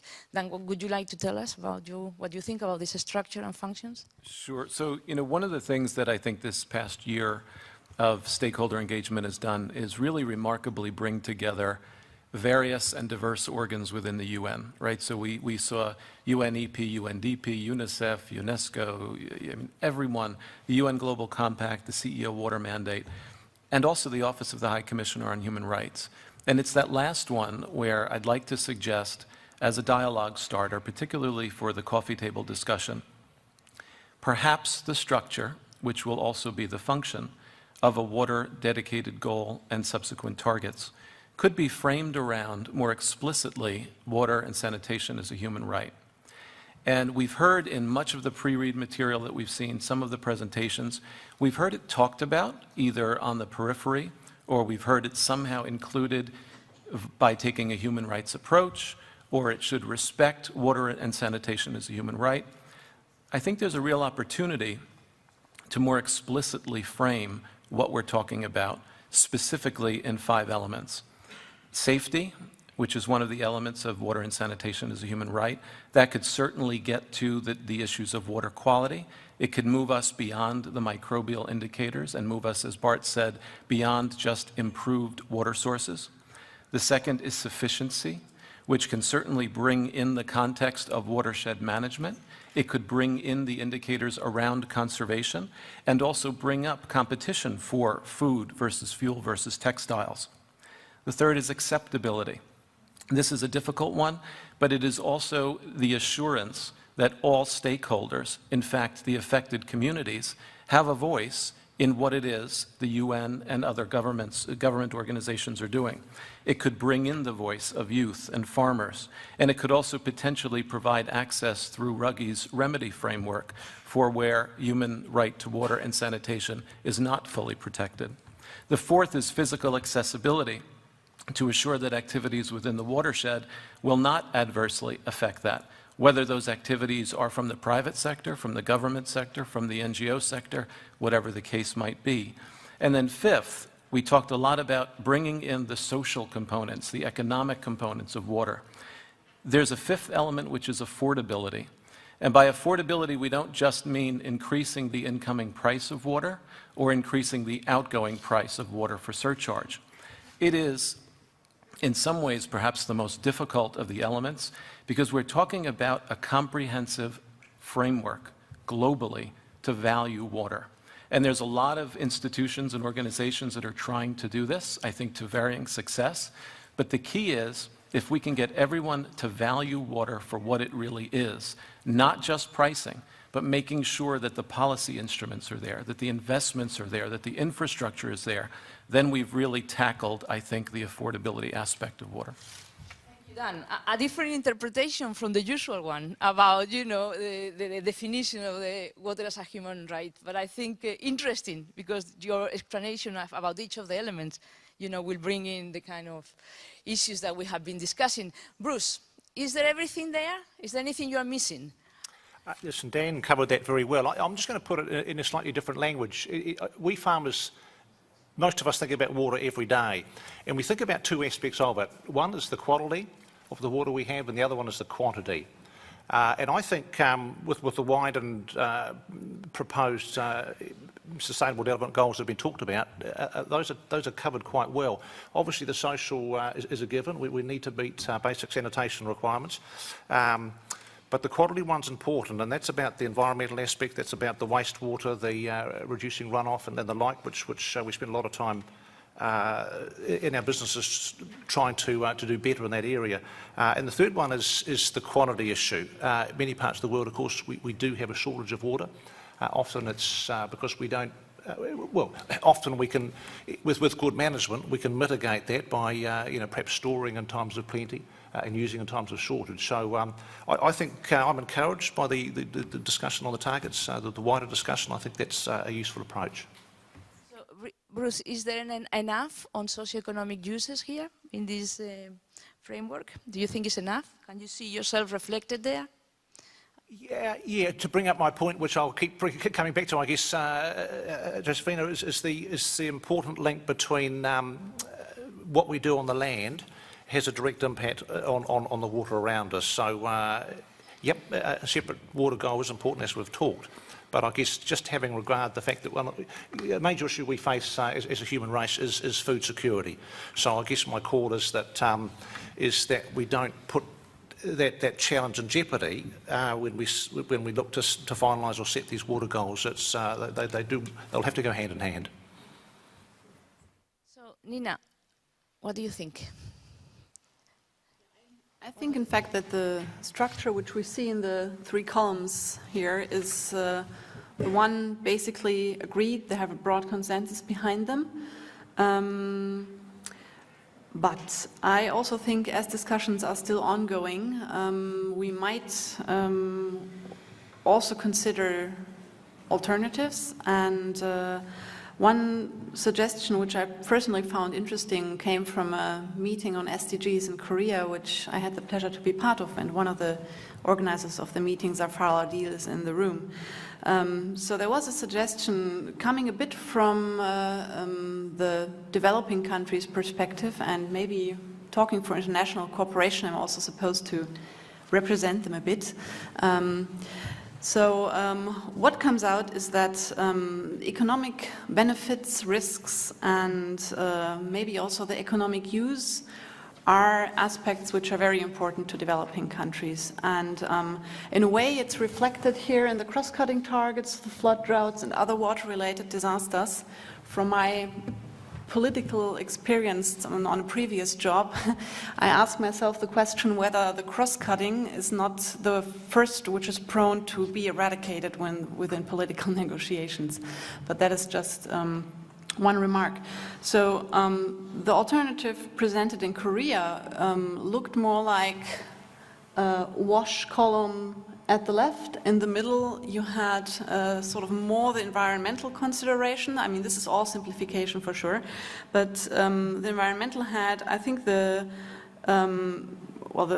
basic message is we need to protect the resource, and this means we need to avoid overuse and pollution, and would also include wastewater management. And then the third column would be more, I confused them, but anyhow, a third column would be more focusing on economic benefits, and one would need to determine what to go in there, because the consensus on this has not been so debated, but this would rather be open for discussion, I believe.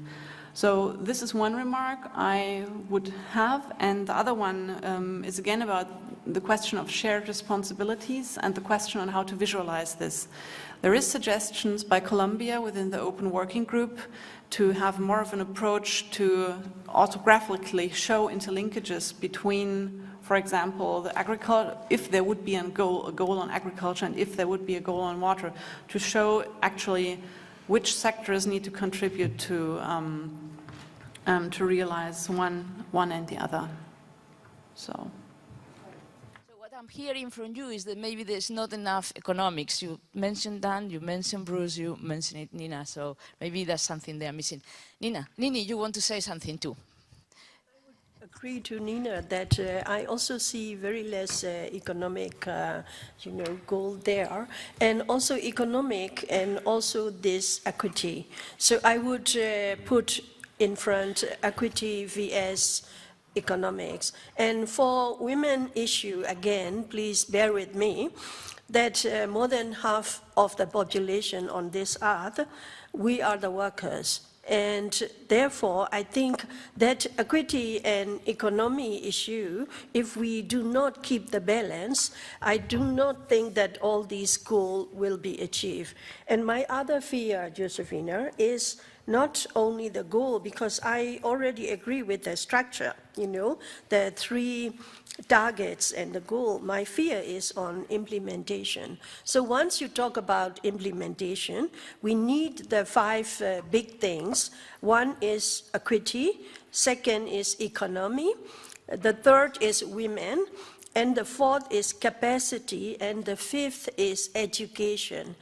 And we are not in the same level playing ground, and knowledge is not evenly distributed. So we have the duty, inborn duty, to educate and disseminate the information. Once that is communicated into the grassroots, what I'm saying grassroots is bottom billion, they will speak for themselves. So my fear is implementation. And I want to put into that 5, functions that would support to get the goal. And I also agree that we cannot put everything into this form. So I would say I won't argue with that, but then elaboration. Okay, now we are moving into the issue of the targets, and the types of indicators. I know, Bart, you said that you like this. So if you had to choose some of them, and you want to propose some more, so tell us about what your thoughts about that. This is the one where I will be maybe a bit less realistic than you guys are, but I think it's my task at my age to act like that.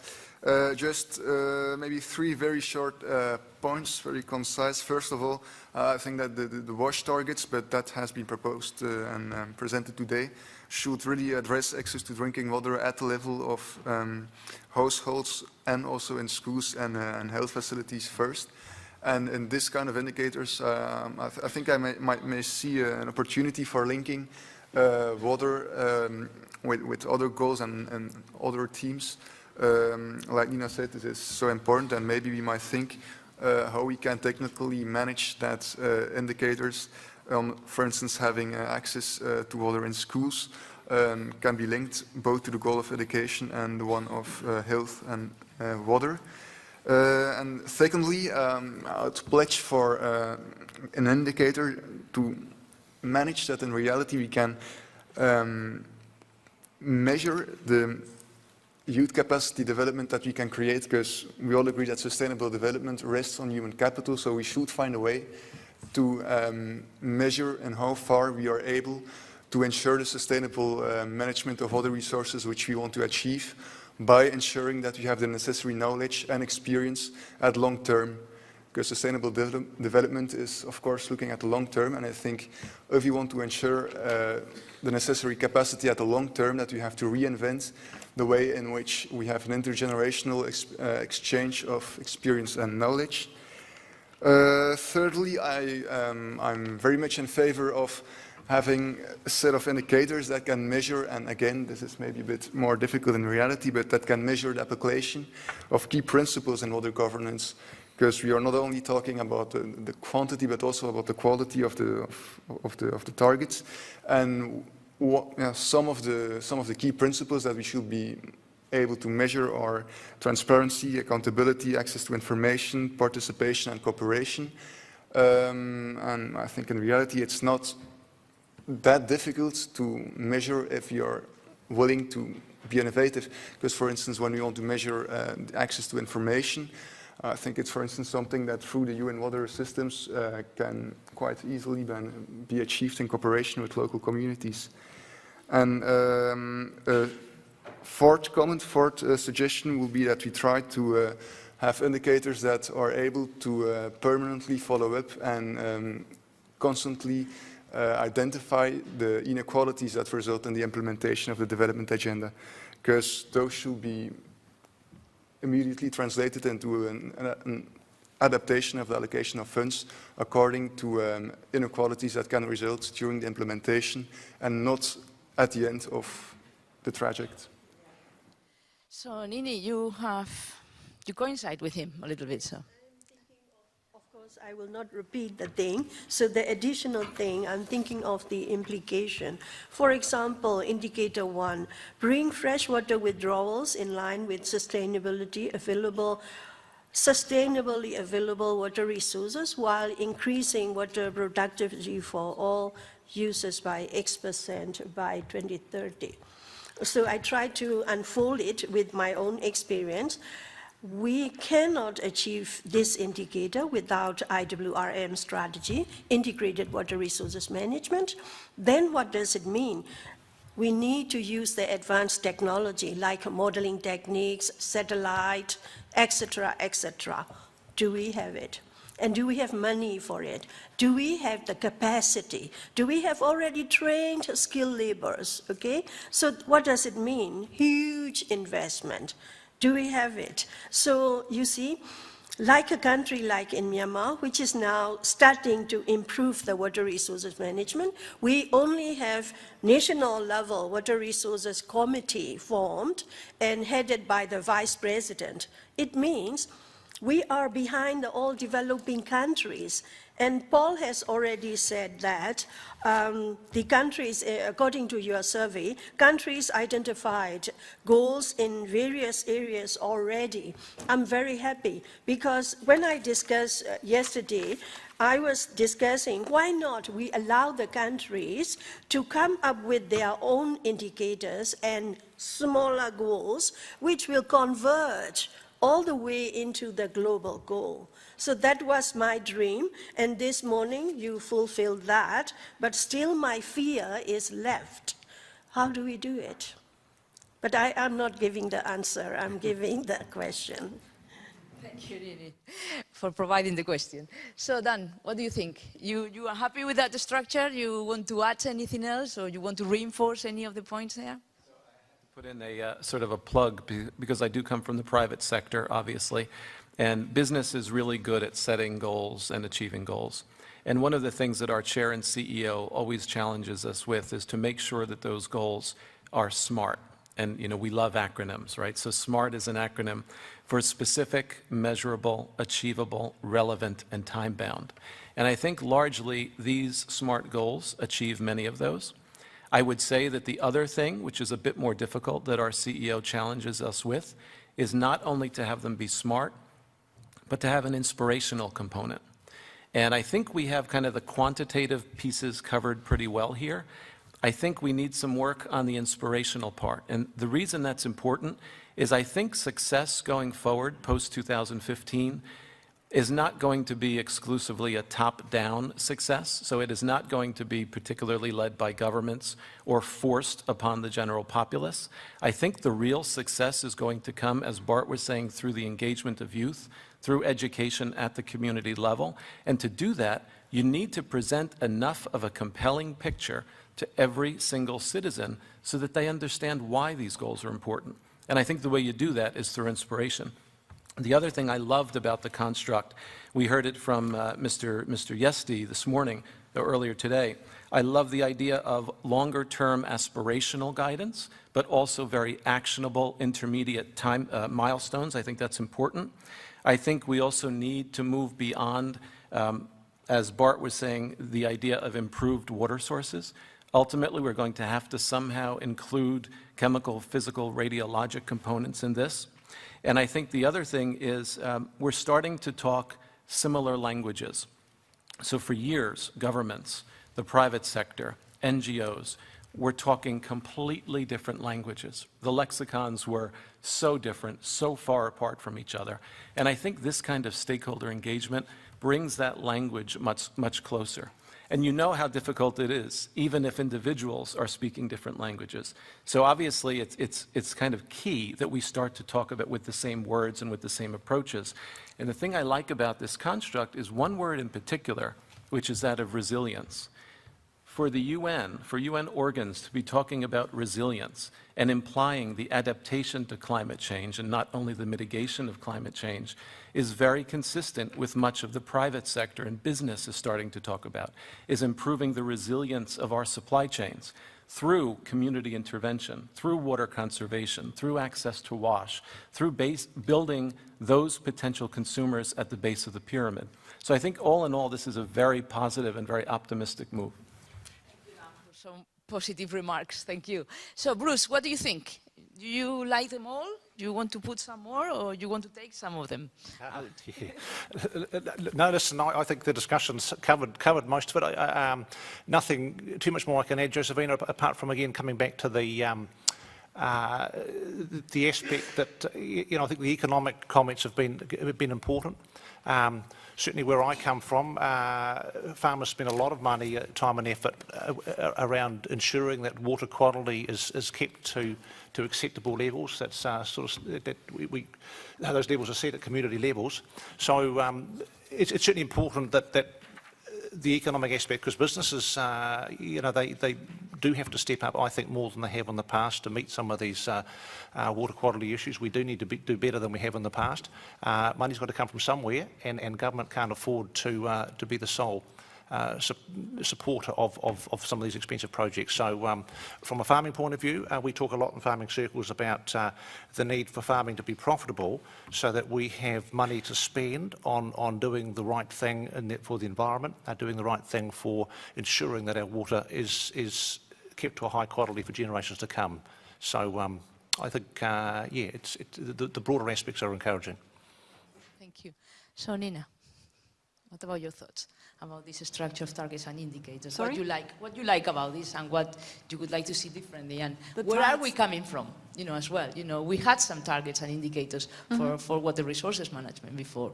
So what happened with those? That's true. Well, what do I like about the targets and indicators? I think what is important to keep in mind is a function of these targets and indicators. In fact, that they must be appropriate for triggering action. They must convey a clear message on what should be done, and it is also important that they have a clear ownership. So actors responsible for implementation should actually have ownership for the targets. And they should, like Dan was saying, It's important that they're smart, which would also mean that they're attainable and we have a clear understanding, are we on track or are we off track? And looking back, as Josefina asked me to, I recall, or I would remind us collectively that in fact the water and sanitation MDG was not an MDG but an MDG target. But there was a clear understanding, are we on track, are we off track? And well, there was a clear interest and ownership within a broad range of stakeholders. Contrary to that, there is a water resources indicator in the MDGs, which is quite unknown. It's in the more environmental, loss of environmental resources MDG target. And also it was quite unattainable because it's only an indication of what percentage of water resources actually used. And that we can find again in the targets here. I think it's coming down to this: bring freshwater withdrawals in line with supply. How do we know if we are on track or off track for that? I would think it would be extremely important to be clear on that. Yeah, non-triggering action, I think we'll come back in the next question as well, aren't we? Okay, so the key question we had for this session was about whether all this will trigger action in the way that the MDGs have done. So now I'm going to come back to the panel to see, so that they can give us some advice on what we need to do to ensure that this triggers action. You know, maybe we don't need to do it at the level of targets and indicators, but there is, so we have to make sure that we don't stop just here. So there's something else we need to do. So Bart, what do you think? Well, honestly, when speaking about action, I think if you want action, there is only a few things you need. You need money, you need human capital to act, and you need a strategy on how you want to act and what you want to achieve. So I think I come back on my main point, and that's that we need to reinforce, foster, and spend much more efforts on capacity building, in particular capacity of youth. It's something that has to be reinvented. At the moment, it's not enough. We should find other ways to create also intergenerational cooperation at that level. And furthermore, more in general, I think and that applies also outside maybe the water goal, is that for having true action, which should happen at national and local level, it will be perfect if we can go so far that we have also, aside from the global goals, indicators at national and at local level, and in the best case, these indicators should be agreed upon by the government, but also by the other stakeholders and from the other sectors. Because if we manage, for instance, to have at national level charters agreed upon, based upon a consensus by the government and other stakeholders, we can have indicators and goals that are really adapted to the national context, to the particularities.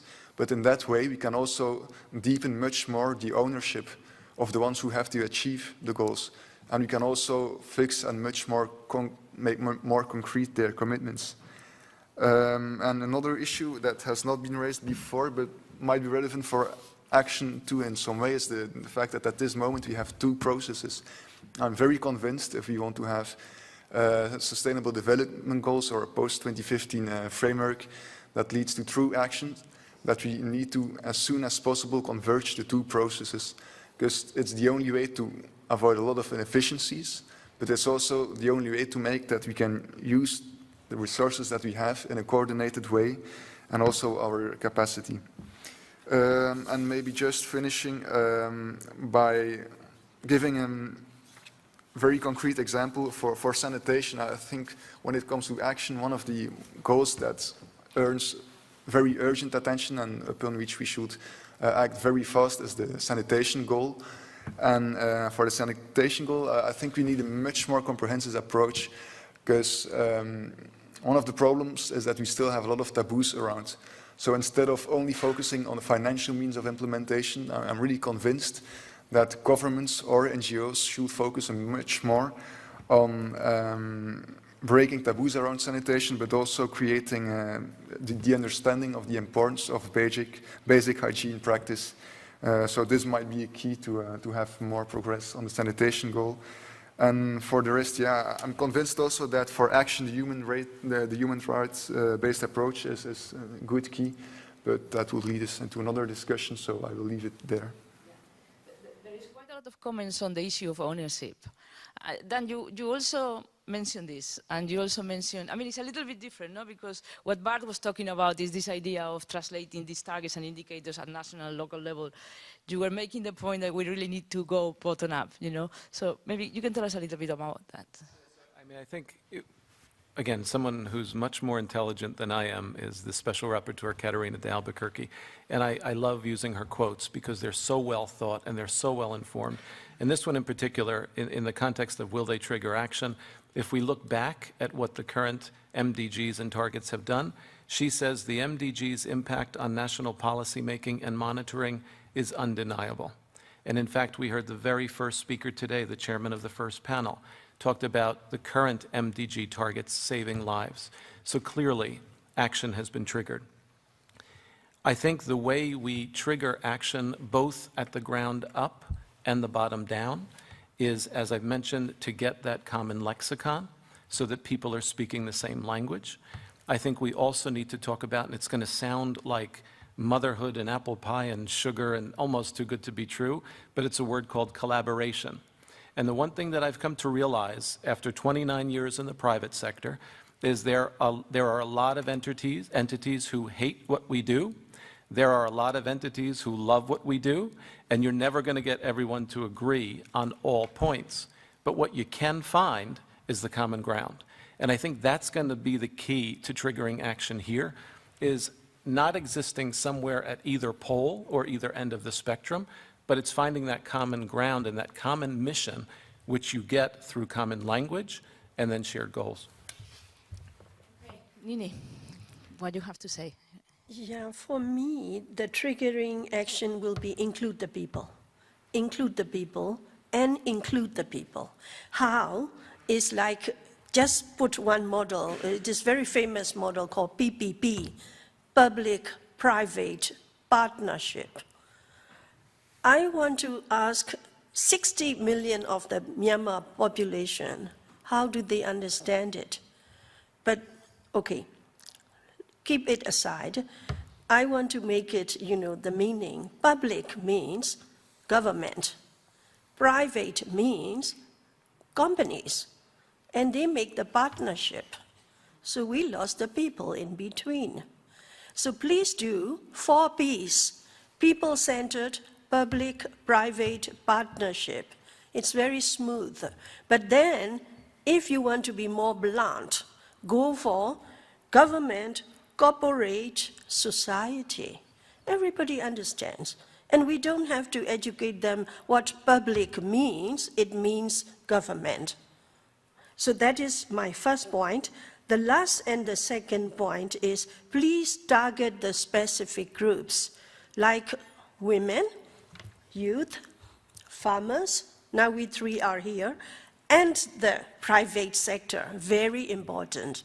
And then, of course, we need the international collaboration and donation, grants, technical assistance, and investment. So nowadays, we cannot really cope with all these ODAs alone. We need investment. So then I would say, go for the specific groups such as women, and we come up with the performance base. Because we are in the quota system, you know, 30% of women should be in the decision-making place, 50% should attend the meeting, and if you give out the scholarships, it should be women 50% participated. But if these women are not passionate enough, they don't perform.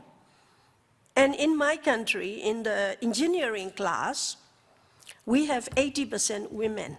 It is poverty-driven because all the first graduate men has to go to find the money for their family, for mother and father, for their own children, or for the family which they are going to build. So we don't see any men in the postgraduate class, 80 to 90% women. But it doesn't mean that we have the real gender participation. So 3 factors, 4 Ps approach, specific target to the women, and go with the performance based on results. Thank you. Thank you, Nini. Brilliant. Thank you very much. Bruce, what do you think? What do we need to do to trigger action? I'm going to answer this in a slightly different way because the previous two speakers covered most of my points. In an example of, I guess, in the country where I come from, where we have put in place a process that is looking like it's working, and that is about bottom up. So we came together as catchments, as communities, in a forum that we called the Land and Water Forum, and I'll keep this very brief. But it's about collaboration. So I like Dan's word. With so in our little country, 65 groups, we spent 4 years talking about what was important to our particular area. So we had from the NGOs to the green to the business, the productive sector. So we came together and came to a collaborative agreement. We passed that to the government. The government has now set policy framework that will drive the necessary actions to set quality limits and quantity limits on the way we manage water. And I've got to say it seems to be working pretty well. But the point I want to really emphasise with that one, it's bottom up and not top down. Because in my experience, you've got to get ownership from the people on the ground to make these sort of things work. So, yeah, lots of ways to do it, but that's one example that I think we've worked through and seems to be working. Thank you. Thank you for sharing that with us. Nina, what do you think? How do we trigger action, given these targets and indicators? Yes, one point on triggering action, I really do think that having data to measure some of these targets will really bring movement into the, scenery, including into international cooperation. And that, for example, one of the most exciting aspects of the WASH agenda really is to close disparities in access. And I think if we, on the way to 2030, we have data on the disparities between the lowest and the bottom wealth quintile, between urban and peri-urban areas, clarity on this and the question whether we are on track or off track to close the gap, I think that'll by itself make a significant impact and create lively discussions. Then I would answer triggering action. Do at all we know what action we trigger by these indicators? I think this is sometimes not as clear as it seems when you take into account also the question of measurement. For example, you have the indicator on measuring water productivity, which is most probably being measured by the value of the production. And there I ask myself whether we have, or what sort of incentives we set for cash crop production versus food production. This is not to mean it's all false. I just think we have to maybe think what it would mean. And the second thing, for example, if it would be decided that for urban areas only piped water is acceptable as a proxy to being safe, and GIZ is of the opinion that this is probably the case, are we aware that in the past we have a trend line of 80% access in 1990 and 80% access in 2011, which is pretty flat? And do we know what, if we would then say we need access to 2030, 100% access maybe, would we be aware of what we decide?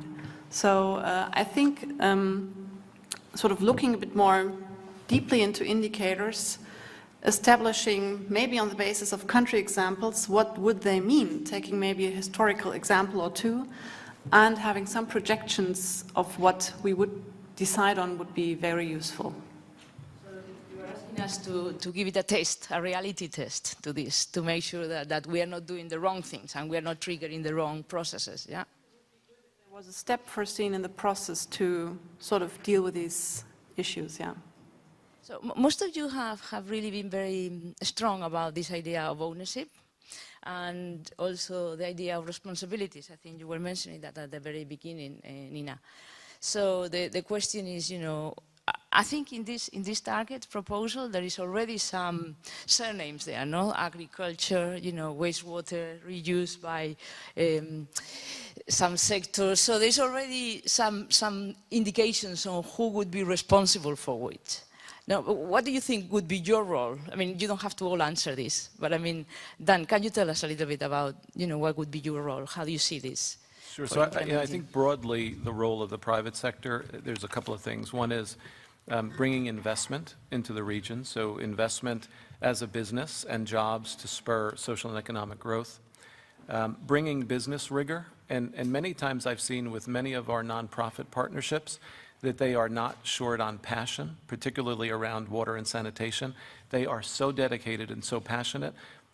Just as we, as a corporation, could benefit from some of that passion, they can benefit from some of the business rigor and business practices that we can bring to that partnership. Training and capacity building. One of the things business understands is when something works in one geography very well, how can you transfer, our CEO calls it lifting and shifting, how can you transfer that good or best practice somewhere else across the business or across the world? Advocacy, I'm going to sound like a broken record, but getting back to that shared agenda, that common ground that we can find on collaboration, also brings with it common advocacy to governments and to other stakeholder groups. And one very quick example, and Bruce, because you're here, Pepsico at our foundation is completely dependent on agriculture. So the idea of 70% of global water use, as high as 80 or 90% in emerging markets, is one that's very close to Pepsico. When we engage with our farmers, and there's about 70,000 that we have direct contracts with across the world, many of them are smallholders, what they tell us they need, and that's an important phrase, what they tell us they need, not what we tell them we think they need, is access to credit, purchase guarantees, and cooperative extension services. And that's something that the private sector can bring, is that kind of catalysis or enabling those kinds of outcomes. Thank you. Anybody else would like to make a point about your role, or you are all happy? Yeah, okay, Bart. Go ahead, please first.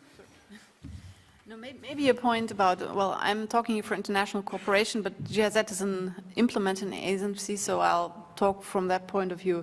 Just one remark maybe on international cooperation in general, where I think the role as an implementing agency certainly is to support developing countries in reaching their goals, and I think in that respect also the possibilities to nationalize targets is important.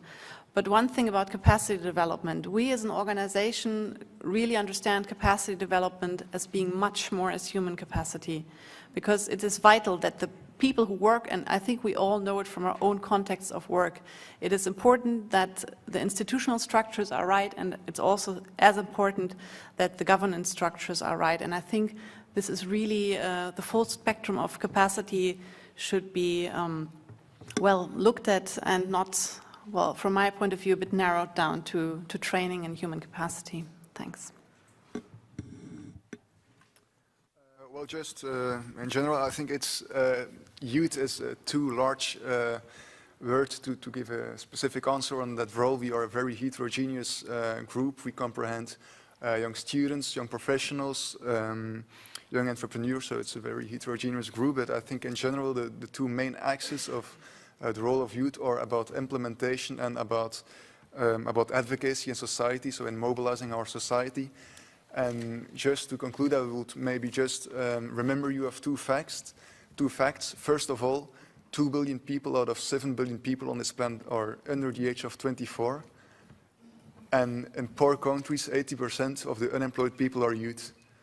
And if you remember now what I said before, that sustainable development depends on human capital, I think that it's clear that the key to success and the key to progress is transforming the demographic impact of young people from a problematic challenge to an opportunity. And it's that we as young people want to achieve together with you, and through intergenerational cooperation, making that transformation of young people from a problematic demographic impact into an opportunity. Because you'll believe me when I say that it's much more fun to be the solution than the problem. Okay, well, thank you very much. I hope it's been very refreshing, no? Different from what we have heard before, and also sometimes reinforcing from some of the work that we have done. So thank you very, very much. Please join me to give them a warm round of applause to the panelists. And the fact that you are not going to ask them questions directly, it doesn't mean that you don't have a little bit of work to do here. We I just want to highlight some of the issues that have been raised around each of the questions. I think we heard that we want a water goal, but cross-cutting may mean reinforcing the water goal rather than the other way around. So that's something that we want to say.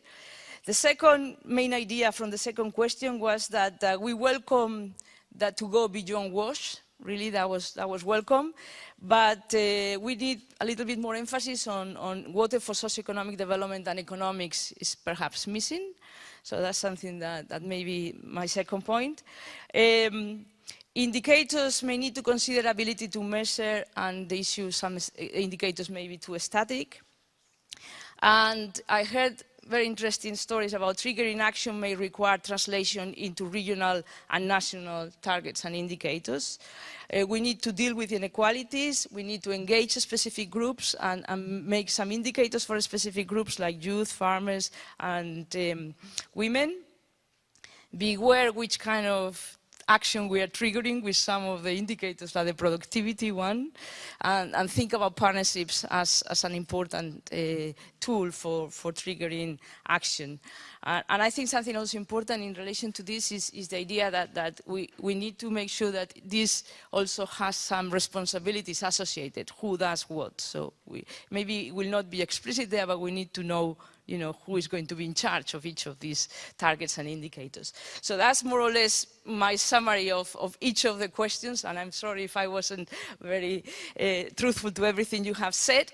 And now I'm going to hand on to Jens Liebe from United Nations Decade Program on advocacy, on capacity development, and he's going to explain us what work we're going to do in the coffee tables. Our panelists from the first panel and from this panel will be available to also work with you in the different tables, okay? And then we will come back to do some wrapping up. Thank you very much.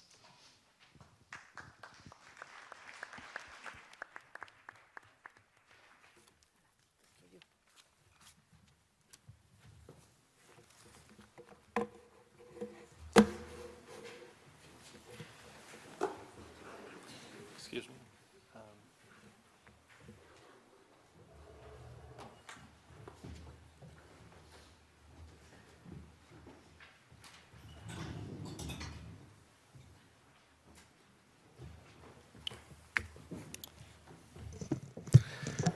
Ladies and gentlemen, welcome to the coffee table discussion. Let me just briefly explain what we want to achieve with this.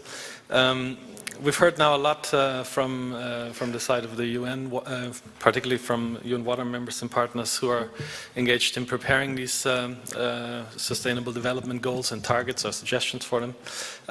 Now, a very interesting panel of viewpoints of key stakeholders.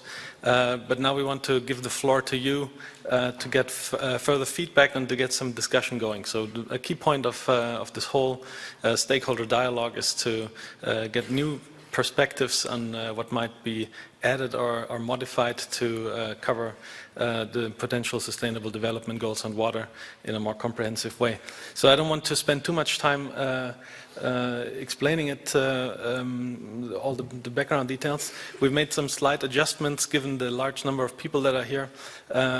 We don't have enough time to spend too much on individual discussions on the table, so we want to split that up and have with the following proposal to spend for the next 45 minutes.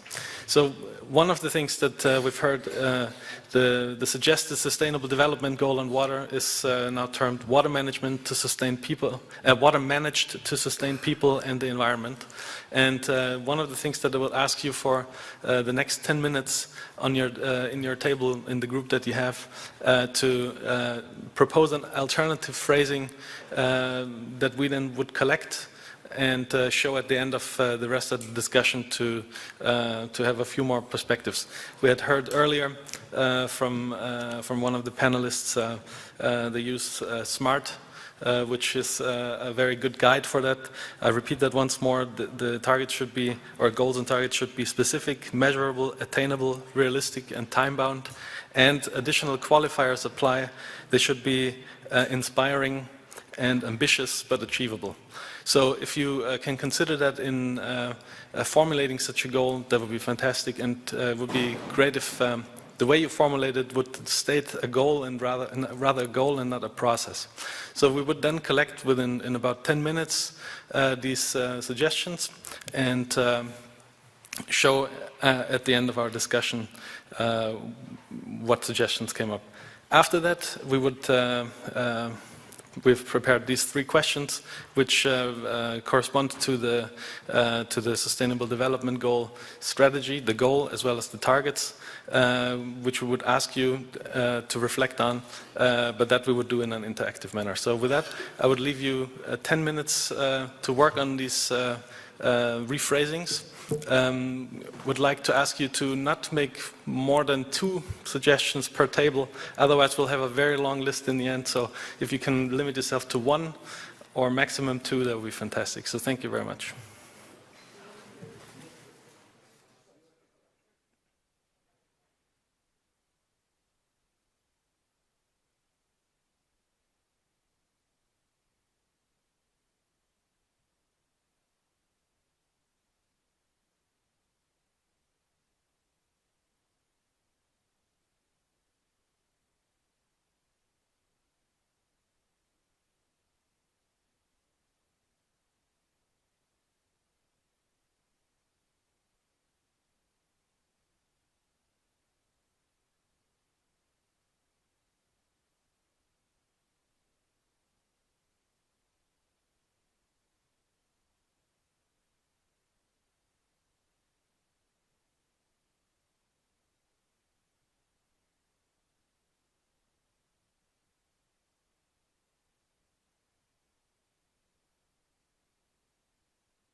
Facilitate the process. If you could write the suggested reformulation on the back of this paper that you have so that we can collect it, that would be fantastic.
Please try to finish and my colleague will come by and pick it up.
Just until this is done.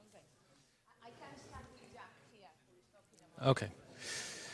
Ladies and gentlemen, we need to come back to the remaining questions that we had for the dialogue.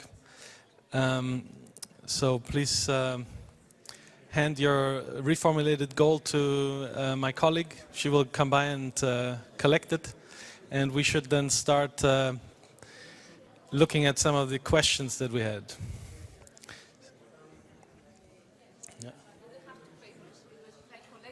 I know, then they'll get another one. Same question. They will have it. They're there. Yeah.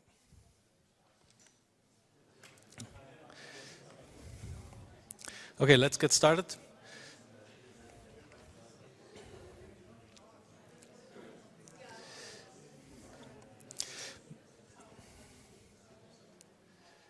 Maybe start with a discussion on the points. Sorry.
Ladies and gentlemen,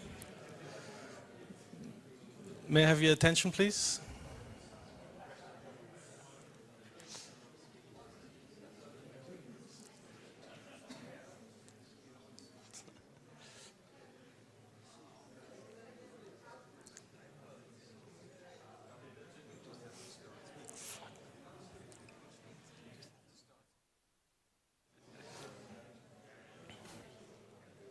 Okay, we need to move on to our second part of the dialogue part, which is discussing a few of the questions related to the Sustainable Development Goal that had been presented by the panelists in the beginning.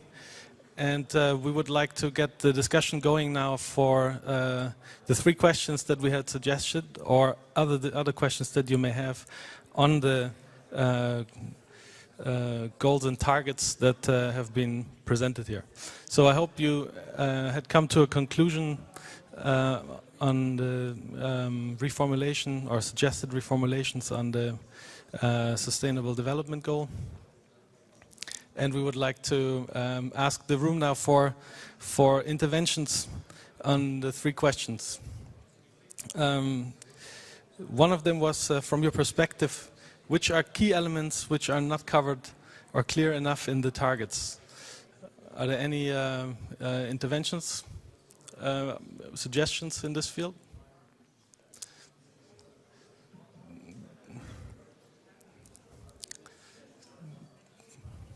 Pardon me? Is there any intervention? Please, here. Okay. Do you have the microphone? Please.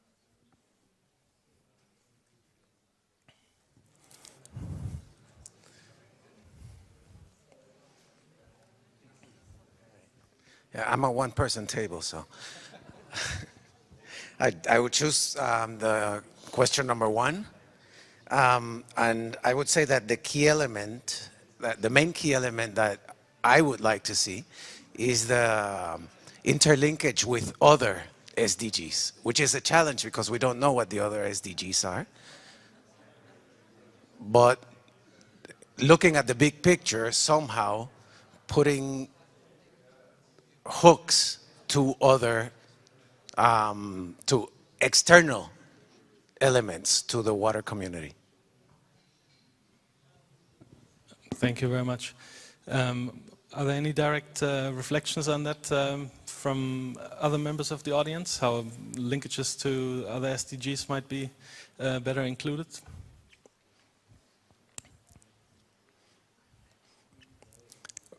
Or do you choose any? Do you have any other element that you think is not covered well enough in this in the current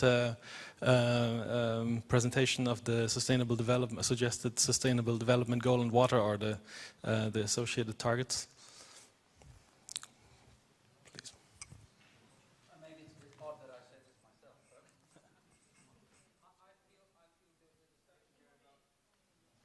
microphone. Okay.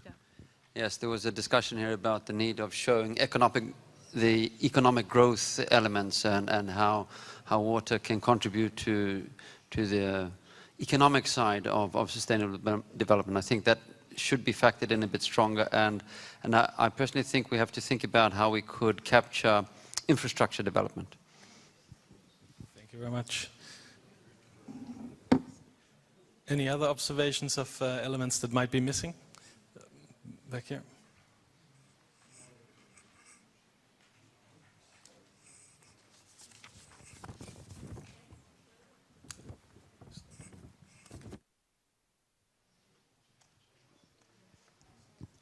Yeah, first of all, I agree with adding more onto the economic side, because water value and water pricing might be very important to include here, since a lot of organizations, water supply companies and so on struggle a lot because of underpriced water, and this will help economies and people in the long run as well. So water value, water pricing is very important to include.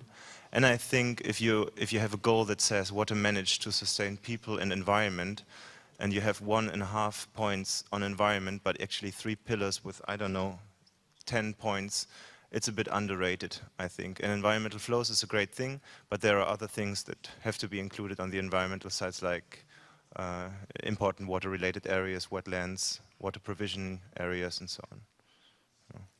Thank you very much. That's certainly an important point that should be clearly pointed out. Any further observations of points that could be covered more pronounced? Sorry, I'm not sure. Are we on? Are we also talking about the goal right now, the overarching one? Okay, that's fine. We recognize that sanitation is embodied in the first pillar, and we understand why it's part of the services component, etc. We do have some concerns from a strategic perspective that it may be challenging you know, we know that sanitation is the area of the MDGs that have been most difficult to implement. So the fact that sanitation is not reflected in any way in the goal, while logical, may prove to be strategically a little bit challenging, particularly when we talk about marketing or, you know, convincing politicians and other high-level decision makers. You know, how do we make it, how do we compensate for that? If we go with the logic of it staying in the first pillar that deals with wash services.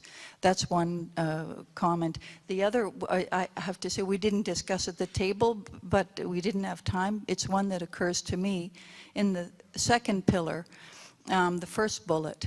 I'm wondering if there's scope to separate the content there. On the one hand, we have bring freshwater withdrawals in line with sustainably available water resources, but then we've got that add-on of while increasing water productivity. And I'm wondering if there should be a different bullet which strives for greater efficiencies with the, you know, the smart, you know, the percentages in there. Just because, again, when it comes to actually reporting on that, those two slightly related but separate aims may create difficulties. So just... Thank you very much. Very good points. Yeah. Okay, one further one. Yeah, I have one opinion as well.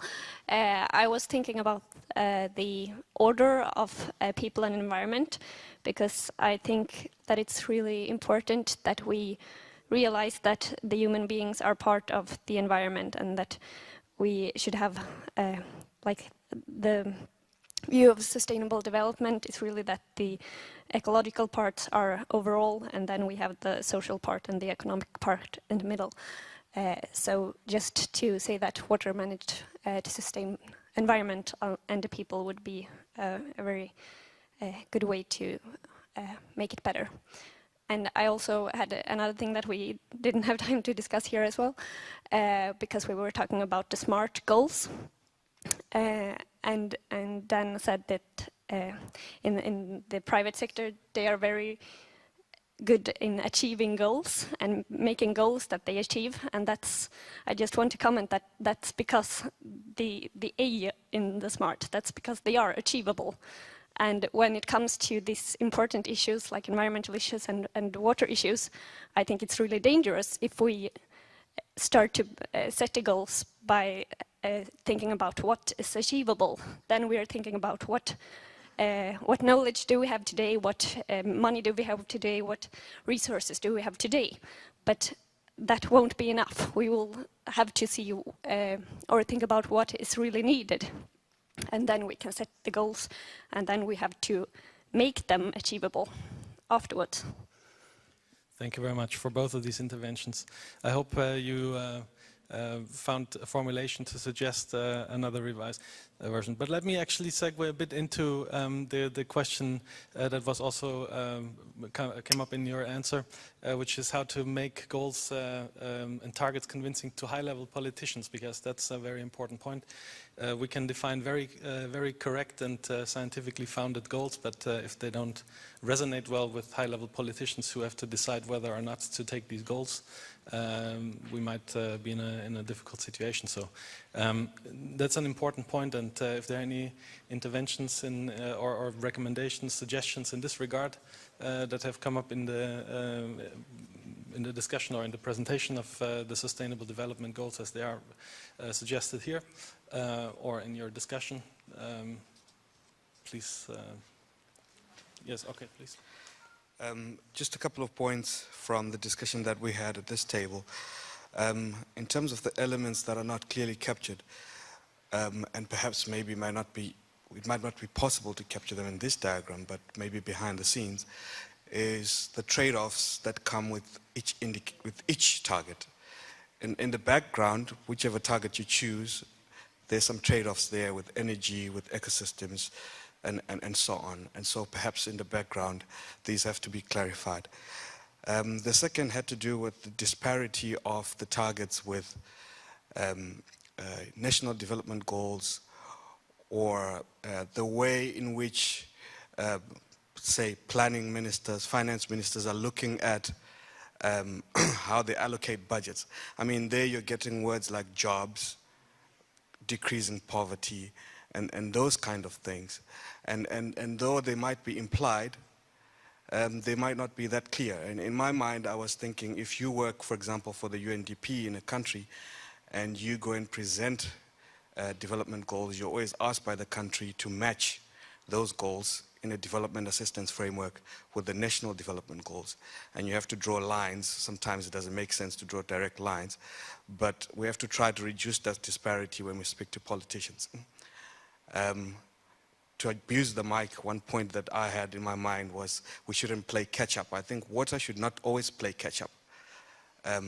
So in one way, I'm happy that, you know, the verbs there are not always reduce, reduce. They are also increase and so on and so on. But maybe we could do a little bit more of that and actually influence land use planning, influence urban planning, and perhaps come up with an indicator that's more pushing as opposed to responding. Thank you. Thank you very much. Very interesting point. Maybe we also open the floor for questions 2 and 3. So if you have any other interventions, it seems like targets or identifying aspects that are not covered well enough are very important. If you have any of the other ones, please feel free to intervene on these two. Please. When I read this question, I find it is very, the question itself is very broad. Asking what water management to sustain people and the environment is the same question like food manages to sustain people and the environment.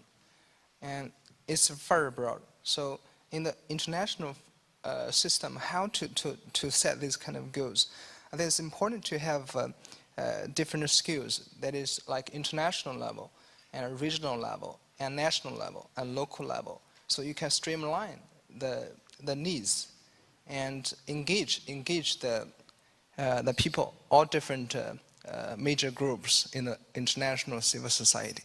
And it's the international civil society that are the key for all this, for the solutions of all these problems.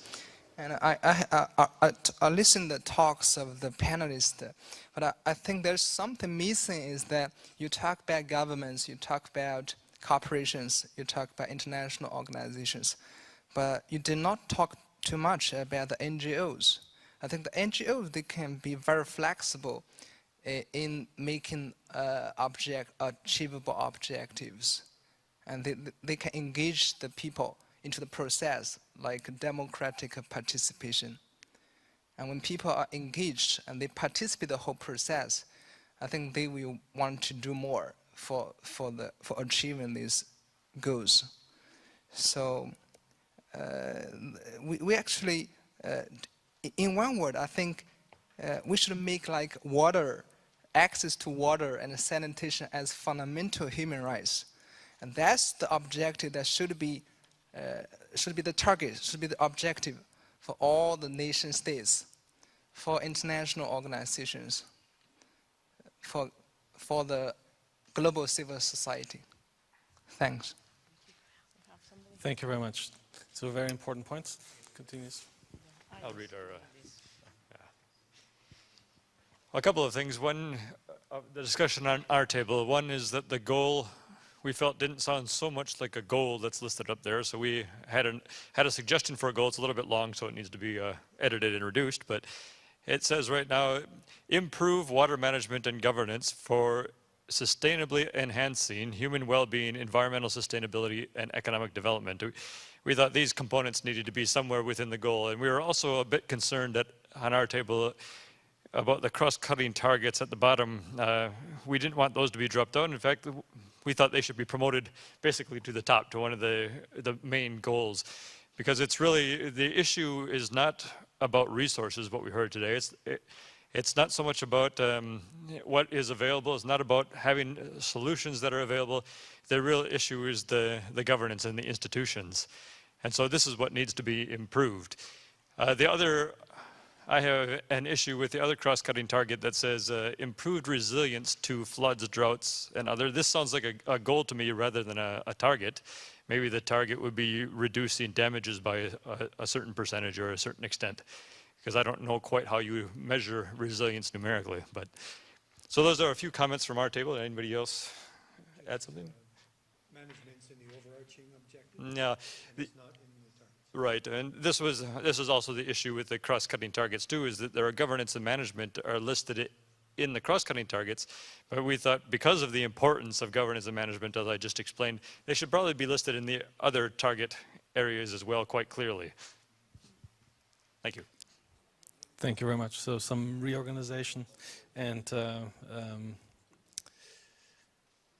probably a more inspiring formulation of the goal as well might be helpful. So I hope we have a couple of interesting suggestions that we can show in a few minutes. Any further interventions?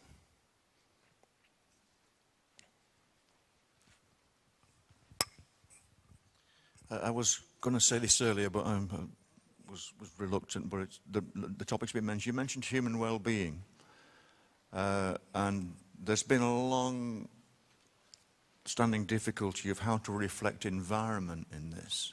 It's been in and out several times, different formulations. I'm from the environment side, by the way. But I have noticed that we need to change a little bit the way that we feel about environment and how we're lobbying for it. We need to be flexible and we need to be much more people-focused.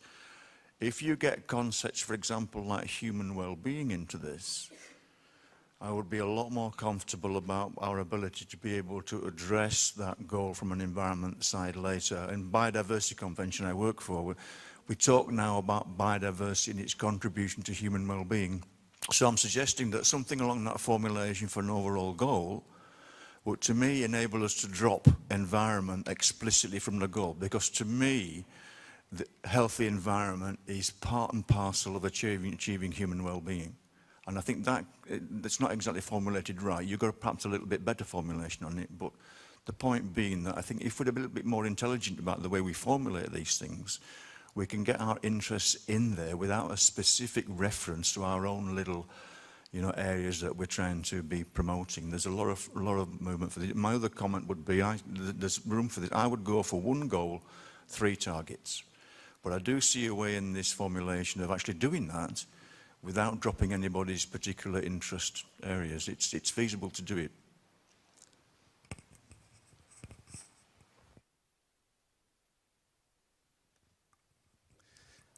Thank you very much. Any further comments on inputs on targets? Or what about how to make the goals and targets aspiring to or more interesting to high-level politicians? Any suggestions on that?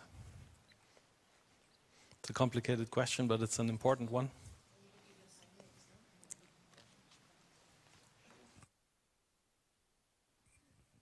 I think we should take a page out of the Sanitation and Water for All Global Partnership, and this echoes a theme that has come up in this meeting here, which is to make sure we adequately appeal to finance ministers. And if we look at the work that's been done, for example, by WSP, the Water and Sanitation Program, which makes a compelling case for both the economic losses and the potential benefits of adequate investment in sanitation in particular, then again, that should inspire us or inform the way that we approach this by including the economic element. Thank you. Thank you very much. That's certainly an important one. Yeah. Politicians aren't always noted for being well-versed in the sectors that they represent. So essentially, and also they work on a much shorter term cycle than technical cycles of research and development and ideas. So their agenda is different. They like they like issues which are more simply expressed, and to work towards achievability is interesting for them. They can explain that, they can present it to the public. And achievability is linked to the challenges and how the institution functions and can it deliver. And that does reflect the earlier panel discussion. If you have an institution that works and that functions, you have a capacity to deliver you have a capacity to implement. However, if you have institutions which are weak and are dysfunctional or are missing, have huge gaps in regulation or service provision, accountability and transparency, it's very difficult to tell the general population as a politician that things can be achieved. So if we can also help to build that capacity, that includes this institutional structural development as well. And that the politicians will get on board with more easily than good ideas, because good ideas aren't good enough. Thank you. Institutional capacity development is certainly an important field to facilitate the achievement of these goals. Another intervention? Can I just say a quick one? Actually, on the second question, I think it would be good to develop kind of list of leverage effects, which would be very convincible for high-level politicians, like what universal access to water will bring to communities and people. On the first, I don't know if we can go back to the structure, because I noticed that on the third question, there is under targets, everyone has access to water, right? And then it says schools and health centers are also equipped with a water supply. Going to this level of detail is very good, I think, but then we should put a few more detailed information so that we avoid any misperception. If we say schools and health centers, we should perhaps also say corporate premises, or come up with another formulation saying educational, corporate, public premises, etc., in order to simply cover everything. Thank you. Thank you very much. Yeah, that's certainly an important point. However, the challenge is, of course, to be complete without going into too lengthy lists, which will probably not be accepted. We don't know exactly how many targets they will allow, but it will certainly be a restricted number. But making sure the formulations entail all aspects is an important point. We're very close to the end of this coffee table discussion part, and we wanted to show quickly the proposed alternative phrasings to the Sustainable Development Goal that was presented. And while my colleague types up the last one, I'll allow this one last intervention. Yeah, we have a goals suggestion of the. Thanks. The table here would like to suggest an alternative goal for consideration, or an alternative goal formulation, and that would be maximize the benefits of water for people and the environment.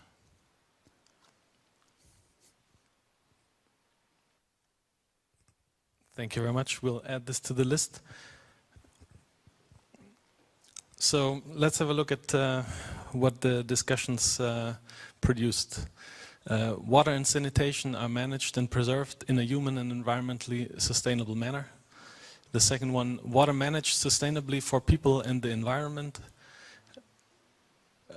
Water managed to sustain environment and people, so just a turn of people and environments. Water managed to sustain all people and the environment. Water security for all.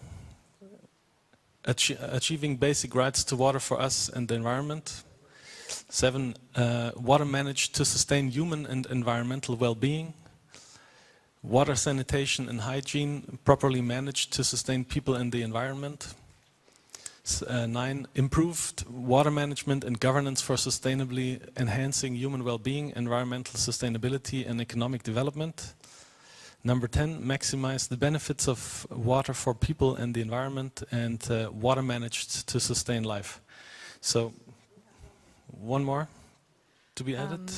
Yeah, I thought whether one could say something water and maybe sanitation for all, a threat to no one, or water for people's economies and environmental needs, or environment's needs. Sanitation for all, a threat to no one? Worst keyboard I've ever seen, no offense. Sorry? What is Water and sanitation to all. No.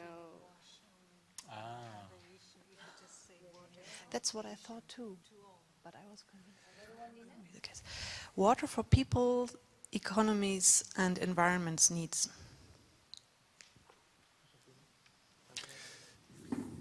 Thanks a lot. So we have a selection and another one. Let's accept the final one. Yeah, I would like to repeat the one by the high-level panel, just also for consideration, which is universal access to water and sanitation. Good point. Let's add that too. So we have a selection of alternative phrasings. One of the important points, of course, is going to be that it's catchy, that there's buy-in, and that it entails the aspects that we want to cover under the Sustainable Development Goal and water. So we'll take all of these into consideration. Thank you very much for all the input. It was valuable to receive your feedback on these different points. And with that, I would like to hand over to Odenwael-der for the wrap-up. Thank you very much.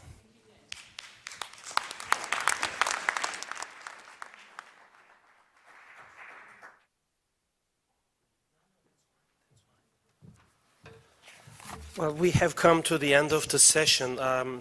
My original task was to provide a wrap-up of the session, but this has been such a rich session for which we actually had interim wrap-ups or summaries. So I will refrain from repeating what was stated.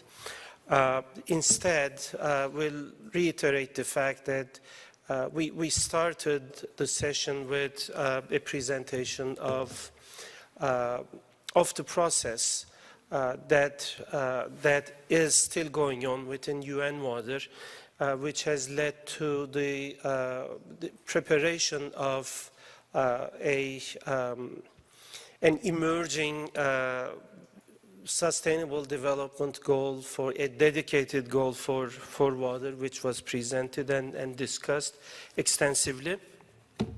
So what I would like to do is give you some recurring points, or some divergences.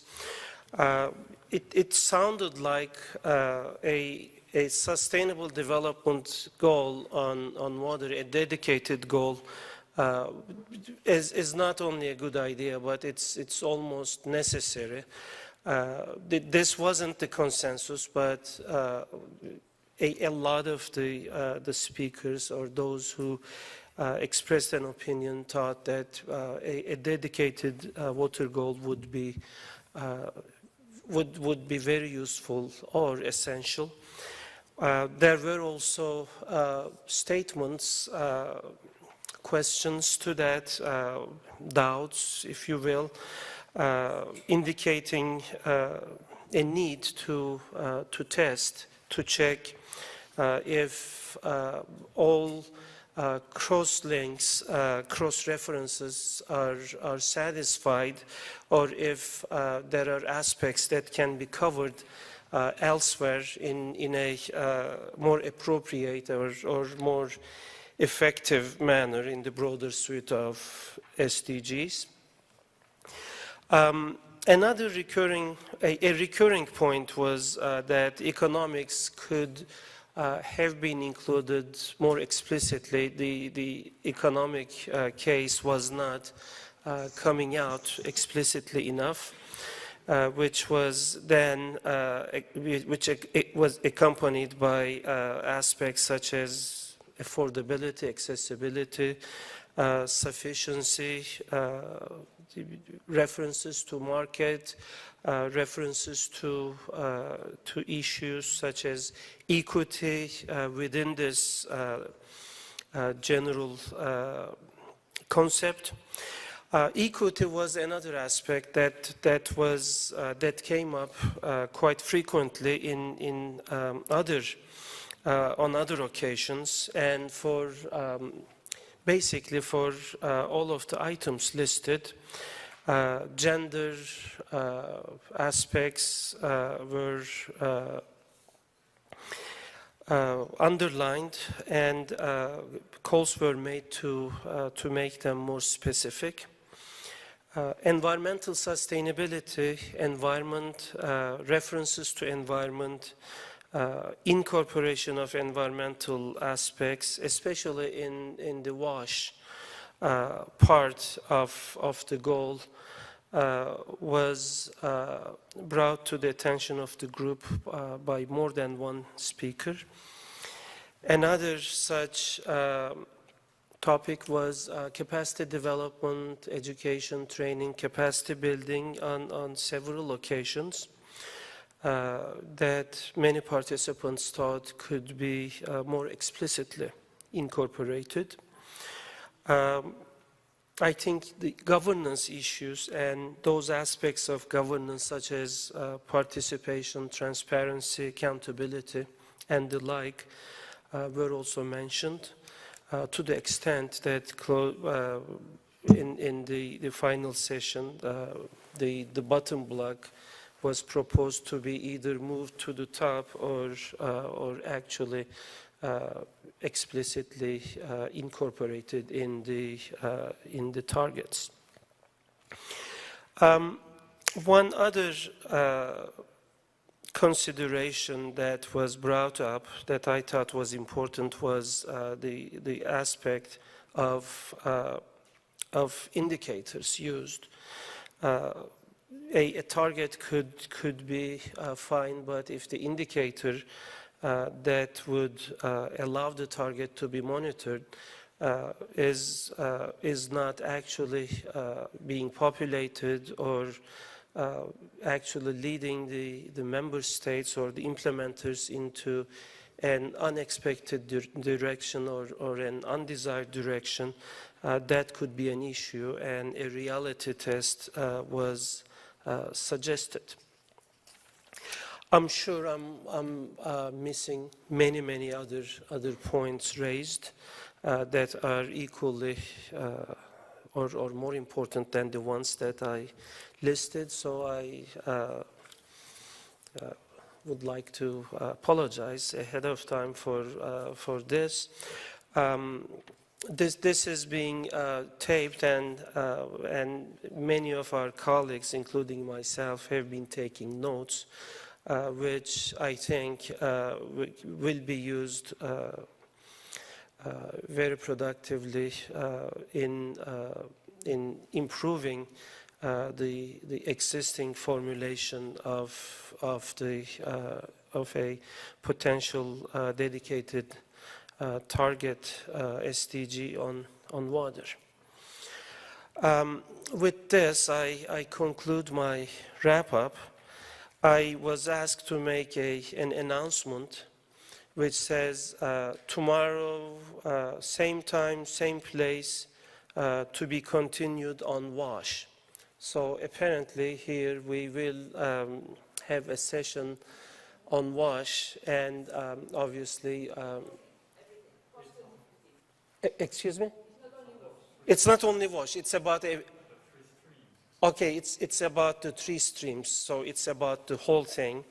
And we would very much like to see as many of you as possible, so we can build on what we have started today.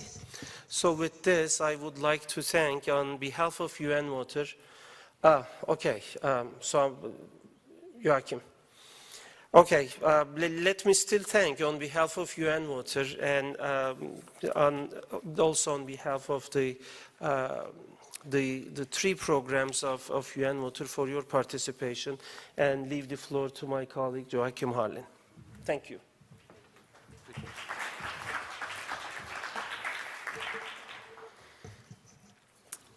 I also want to thank you all for being here, for sharing your thoughts, being so constructive. There's also been a need for some clarity on what this really is, how it came about, and so on. So I just want to address that.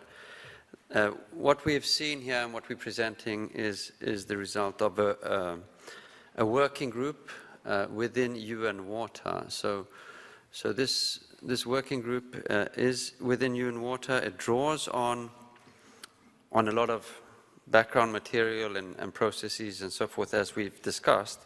But what the intention is that this is going to end up with, you could say, a recommendation or a proposal from UN Water to inform the SDG and the post-2015 development agenda. And we're trying to have these consultations, and we'll continue to do that to of course, bring on board and inform us, but also to build consensus so that we jointly can impact on that important process. But the ownership of this proposal is within UN Water. I hope that was clear to everyone then. Okay, good. So thank you very much, and stay in touch, and we will definitely bring all this constructive input into the process. Thank you again.